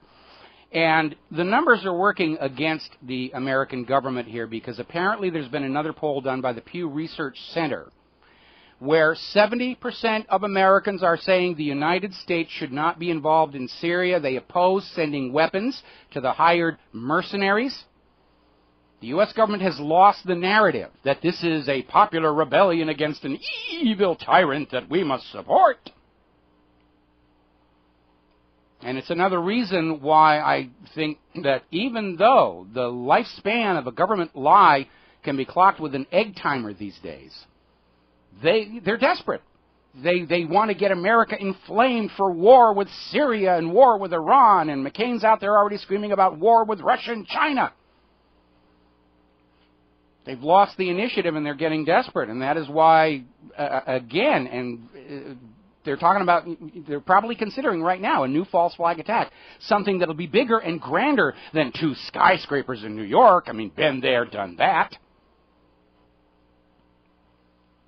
And the reason we talk about it so much is the more that Americans are aware of false flag and the possibility of false flag attack, the less likely it's going to work, and maybe cooler heads will prevail and they'll call it off here. Now, Russia has withdrawn its remaining personnel from this Syrian base they were using as a naval resupply, but they are opening a new air base in Belarus, and of course they just got use of that air base in Cyprus. Everybody's moving around there. Meanwhile, over in Kyrgyzstan, their government has given the United States the old heave-ho. Their lease on a key military base there came up for renewal, and the Kyrgyzstan government said, I don't think so. Get out. All right, we're going to grab a phone call here. Robert in Missouri. Aloha, Robert. Welcome to the show. What's on your mind? Hey, Mike. I wanted to chime in about the little feedback you're getting from various groups about RBN being a quote-unquote Jew-hating network. Mm-hmm. I mean, I think that's just such a cop-out from people that say, okay, anytime somebody wants to critique another nation or another, let's say, a controlling faction of another group of people, that's somehow equated with hate. I think that's just ridiculous, and that's just like that's the weakness of somebody's argument.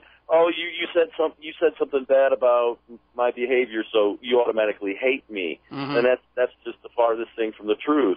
It's just like, just because somebody's critiquing behavior of, let's say the Israeli government or some of the very powerful Jewish factions within our own government, that's somehow hate because of things in the past or whatever. So you automatically want to discount somebody's intellectual arguments against your behavior, and you want to just say, oh, you're anti-Jewish or you're a hater, which is, I mean, it's just like this getting so old, and it's just like people are getting so sick of this. Yeah, they burned it out. They've overused it. But, you know, Israel's propaganda policy all along has been to equate criticism of Israel's government with anti-Semitism and hate of all Jewish people. And that's kind of like trying to defend Hitler by saying, you just hate the German people. You know, the Nazis didn't do anything wrong. You're just being anti-Aryan. And in that context, we would laugh at it, and justly so. But Israel's gotten away with it, you know, for 50 years now. But you're right. It's worn out they've overused this Jew hate, anti-Semitism to the point where it's burned out. When you condition somebody to be shocked at a certain word or phrase, it doesn't last forever. And the more you overuse it, the quicker it burns out and ceases to be effective. These days, for most people, they say, oh, you're an anti-Semite. And they go, phew, okay, who cares? We don't care anymore. It's lost its shock value. Yeah, and then it's just like now if you're somebody that's got a critique of what's happening all around the United States about young black kids doing all the mob violence, that somehow you hate black people, which is ridiculous. It's like, no, I don't hate you as a people, but I hate the behavior of this program. Of these certain individuals. And that's what we're talking about, the behavior of individuals, whether they're criminals in the streets, criminals on Wall Street, or criminals inside government. That's what we're criticizing. And this idea, oh, you're being racist, you're being anti-Semitic, you're being blah, blah, blah, blah. You know, it's a nonsense. And by the way, did you notice these calls that we got about Jew-hating network always occurred? We don't talk about the Jews per se on this show. We don't talk about their ethnicity. We don't make fun of their religion. We don't do any of that stuff. Haven't even gotten to criticizing Israel, but it always happened right after we talk about 9/11. Boy, oh boy, is that a classic case of protesting way too loud. Every time we talk about 9/11 and the official story being a bunch of USDA choice bovine excrement, oh, you're an anti-Semite, you're this, you're that. Really? How do you get from one to the other? Well, what's amazing is, you got some folks of Jewish extraction like Dr. Alan Sabrowski, former guy at the U.S. Army War College, and he'll flat out tell you that 9/11 was a Mossad op, with their little minions, the PNAC gang over here. But this guy, he's got Jewish blood flowing through his veins, and I'm not saying Jewish blood, but I'm saying that's his ethnicity, and he'll sit there and tell you. So what can you? And then they call guys like that. I come from self-hating Jew. I come from a Jewish Hebrew ancestry way back. Rivero's a Sephardic name. Got to take a break for commercials. We'll be right back. Aloha, America. Welcome back to the show here, and we're getting this piece of propaganda out there now, where the U.S. government is now claiming that they have information from Libyan intelligence. And remember, Libyan intelligence is part of that new U.S.-installed puppet regime. It was the Muslim Brotherhood and Egyptian President Morsi who attacked the U.S. consulate. They're trying to tie it all together. We know the United States is going after Morsi. They do not like him. He refused to do as he was told after he took over from Mubarak. They're trying to fan up, agent provocateurs, and so now he was involved in the U.S. consulate attack. No, he wasn't. And you know why? Because Morsi could not issue the stand-down orders to the SEALs, the hostage rescue team, and the CIA. More nonsense. Going to grab a phone call here. John in Barbados. Aloha, John. Welcome back to the show. What's on your mind? Hi, Mike. Aloha. Aloha. Yeah, it's John in Barbados. I enjoy your show, and I particularly enjoy your viewpoints.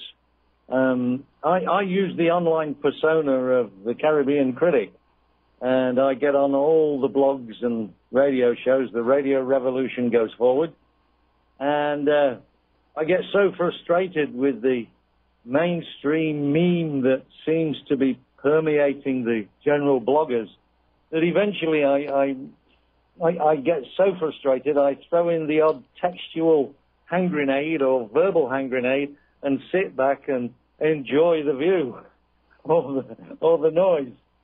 I think we got to keep this revolution, this thing going, because without it, we're lost, and time is short. So keep it up, Michael. I enjoy your show, and all the best of luck. All right, well, thank you very much. I do appreciate that.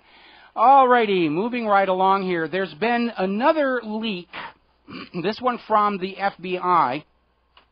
And by the way, this is not a new story. We actually got wind of this before. Remember when the Occupy movement was taking off? It was all across the country, even out here in Hawaii. And the money junkies on Wall Street were absolutely terrified that their little fascist Ponzi scheme banking system might be brought down.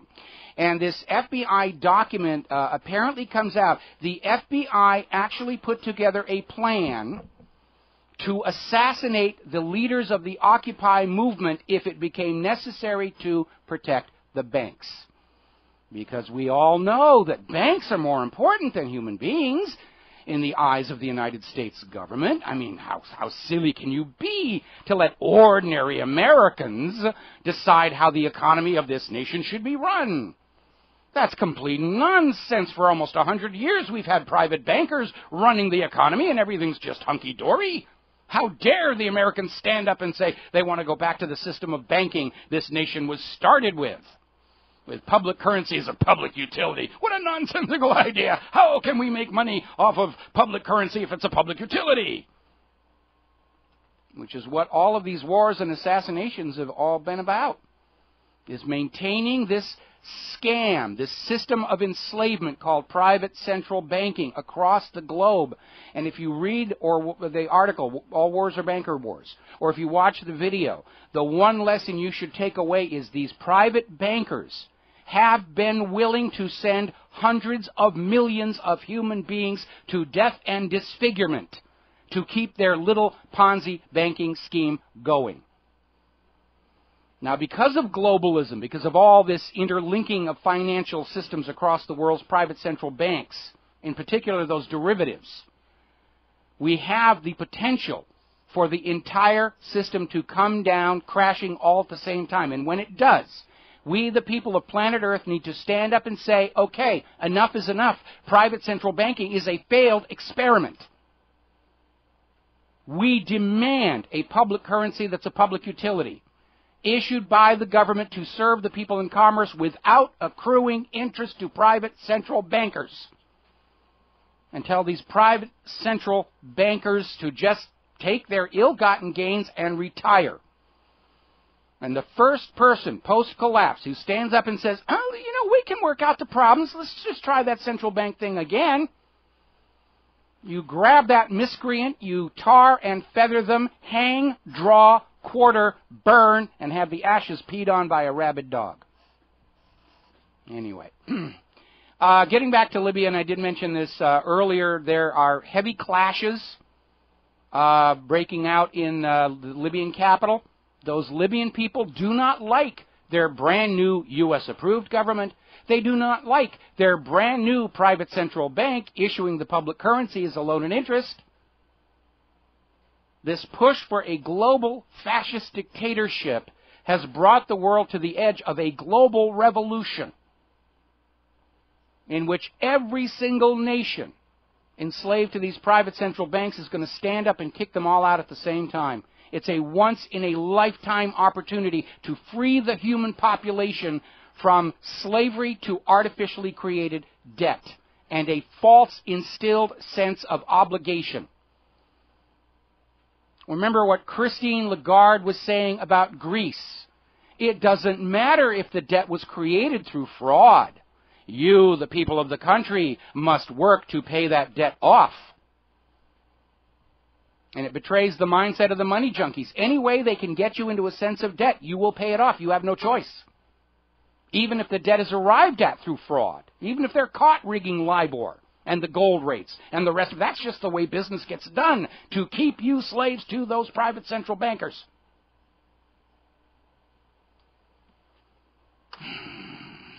It's time to evolve. We all know rule by divine right is a joke. Rule by slavery is a joke. Rule by banks is a joke. It's time for it to go. It's time for the human civilization to evolve. The only legitimate form of governance is self-governance. That's the whole idea behind the original United States of America. And it's been taken away from us through fraud, deception, corruption, because those money addicts simply can't see any other way to feed their addiction. We all look around us and we see how people who are dealing with addiction are destructive of their families, their friends, the communities around them. Heroin addiction, meth addiction, alcohol addiction. Money's an addiction too. Remember that documentary they did on the banking collapse? It won the Academy Award for Best Documentary 2 years ago, Inside Job, and then promptly vanished from the American corporate media. And in there was this story that scientists had actually wired up the brains of Wall Street executives and discovered that when they make a really good deal, that grabs a bunch of money to them. The part of the brain that lights up with pleasure is the exact same one that lights up when they're doing cocaine. We're looking at an addictive process. And we can look at the devastation brought to the United States by money addiction and realize that this media focus on heroin addiction and alcohol addiction and meth addiction and all the rest of that's a distraction. The real addiction destroying our society is that money addiction. And just like, addicts who are really caught up in their addiction, the addicts can't see anything but that next fix. And they will gladly commit crimes to feed their addiction. Whether it's a heroin junkie mugging somebody on a street corner at night or a Wall Street executive cheating his investors. It's a sickness, and we need an intervention. I think after the collapse, I may set up this sort of a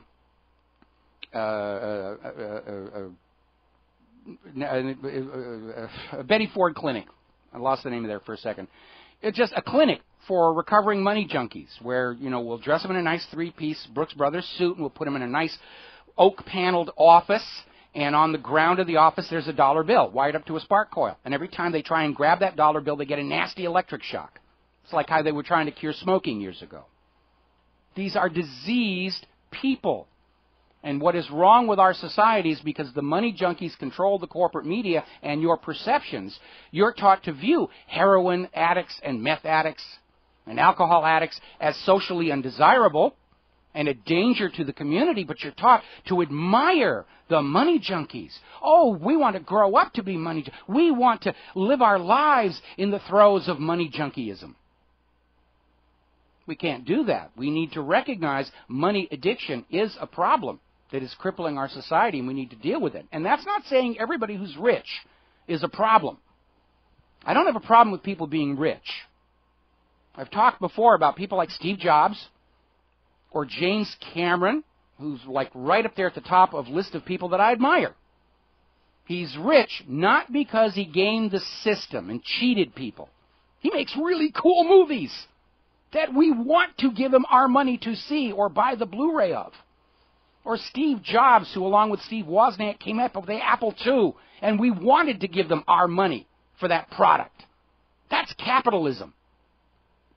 I'm talking about people who are so addicted to money, they don't feel like putting out a product or putting out a service or something. They simply want to sit on the money flow and game the system. So the money flows to them and the losses flow to the people. And all these people on Wall Street who are just reaping in billions of dollars every single year do not return anything real of value to society. Those are the money junkies. Those are the money addicts. Those are the people who have brought this nation down from what once we used to be the greatest nation on earth. But we're not anymore because of the predations of these private bankers. No nation enslaved to a private central bank has endured. It has not prospered, at least not for the ordinary people. Every nation enslaved to a private central bank issuing the public currency as a loan at interest is repeatedly brought to the edge of ruin. The rich get richer, the poor get poorer, and when it reaches the breaking point, they start another world war to distract everybody away from it and get everybody plunged back into debt slavery for the next 50 to 100 years. Germany only paid off their banker debt from World War I 5 years ago. Of course we need a new war, and there needs to be Germany, and we got to badmouth all these people. They're out of debt. We can't allow that to happen. The very essence of the banking system is to keep us all, whether we be nations or individuals, slaves to debt. And that's a quote from another movie that would go on my list of movies you should see called The International. Anyway, over in Great Britain, apparently, despite all the cuts in public spending, schools, roads, hospitals, and everything, the one area of government that is getting more money, a budget increase, is their security services to get them ready to prepare for civil unrest. Over in China, there are some mobs attacking the police in Xinjiang. And it's just getting unstable all around the world. This push for a global fascist dictatorship has brought the entire world to the edge of a global revolution.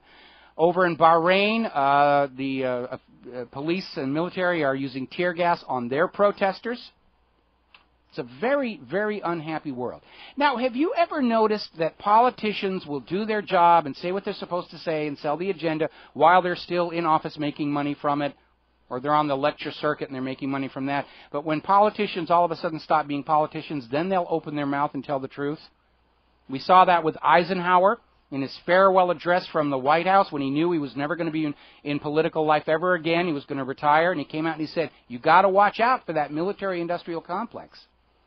We saw that with Jimmy Carter, who after he lost the White House has gone into private charitable work, and he's done amazingly good things. He's another person who's up on my list of most admired, most to be respected. And now Jack Straw, who was Britain's foreign secretary during the invasion and conquest of Iraq, has come forward to say, yes, Israel has nuclear weapons. They've had them all along. And yes, Israel is stealing Palestinian land. It's nice to be free of your financial political constraints, and you get a chance to finally redeem yourself by coming out with the truth. It's one of the reasons why I don't really miss being in the film and TV industry any longer. I'm not having to look over my shoulder. Oh, if I say this, will it get me blacklisted from Hollywood again? Because twice should be enough. And now I don't care anymore. Very alarming story. I think I mentioned this yesterday, but I want to repeat it because there's an aspect of this I didn't get to. The Minister of Civil Aviation in Egypt is refusing to allow El Al aircraft, that's Israel's state airline, to land in Egypt if they're carrying offensive missiles. Israel has come up with this idea that they're going to put offensive missiles on the wings of their passenger jets to protect them from terrorist attacks. And Egypt is saying, no, you're not allowed to do that. Now, this idea of missiles on the wings of passenger jets, there are two problems with it. First of all, a passenger jet will not maneuver the way a bomber or fighter will. Missiles on the wings of the passenger jets are not likely to deter somebody who's put a bomb on board. This opens up the possibility of random targets across the Mideast blowing up with no explanation as an Israeli El Al aircraft flies overhead. And that, in turn, means Israel is making their passenger planes, filled with their own citizens, potential targets in the event of an outbreak of war. Common sense says you have to have a very clear demarcation between your war machine and your civilian transportation infrastructure. And if you start blurring the line across the two, you're going to get a lot of your own civilians killed.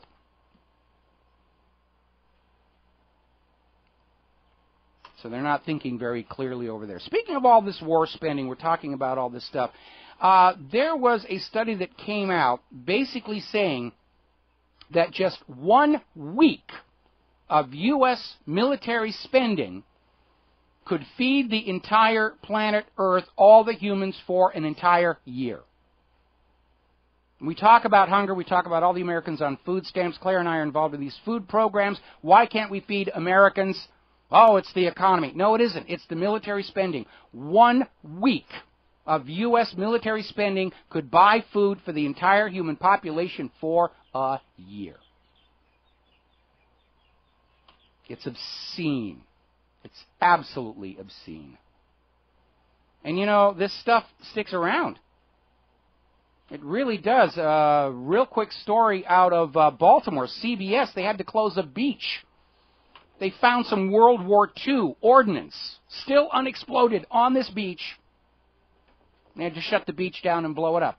We got that problem out here in Hawaii. Huge piles of unexploded World War II munitions on the ocean floor. Fishermen have to watch out for it all the time. We'll be right back. And aloha, America. Welcome back to the show here. A couple of stories we're going to finish out our program today with. Apparently, after 2.5 years of stalling, delaying, and ignoring various court orders, the TSA finally completed its public notice and comment rulemaking period, and the results are not very good. 97% of Americans are opposed to TSA body scanners. And the concern isn't whether some TSA pervert is whacking off to your naked picture in the back room. It is the growing evidence that these ultra-high frequency radio waves are in fact damaging skin DNA and leading to skin cancer. Now, the TSA's original declaration of their safety was that the energy level of the radio waves was not sufficient to break molecular bonds.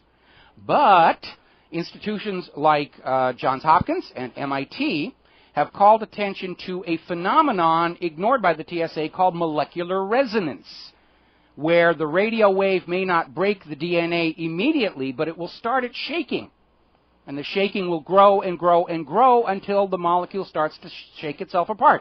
Think of the Tacoma Narrows Bridge in Washington State, Galloping Gertie, where the wind would just make it start swaying and jumping up and down, and it just kept growing and growing until it fell apart. Remember the shoe store fluoroscopes, which the U.S. government declared to be safe back in the 1930s. And then in the 1960s, all the shoe store clerks started coming down with cancer. And it still took until the 1980s to get rid of all of them. Just because the government says it's safe doesn't make it so. Look at the controversy over genetically modified foods and vaccines. The government is out there saying, oh, yes, it's safe. You should buy this. My friend makes this product. It's safe. You should buy this. Along with Eisenhower's military-industrial complex, we have a new one, the security-industrial complex. It's making so much money off of groping your crotches that they're able to buy the politicians to keep it going. And it is a curse on our lives. It certainly wrecked tourism out here. By the way, apparently the Senate just passed their version of the new immigration reform bill, which includes amnesty. Did you know the Department of Homeland Security does not conduct background checks of immigration applicants? Because they're too busy watching you legal citizens. We can't be bothered at these people coming across the border. We've got a huge caseload looking at all those bloggers and those reporters on the independent media that refuse to believe as they're told to believe here. By the way, Bloomberg's Mayors Against Illegal Guns is starting to collapse.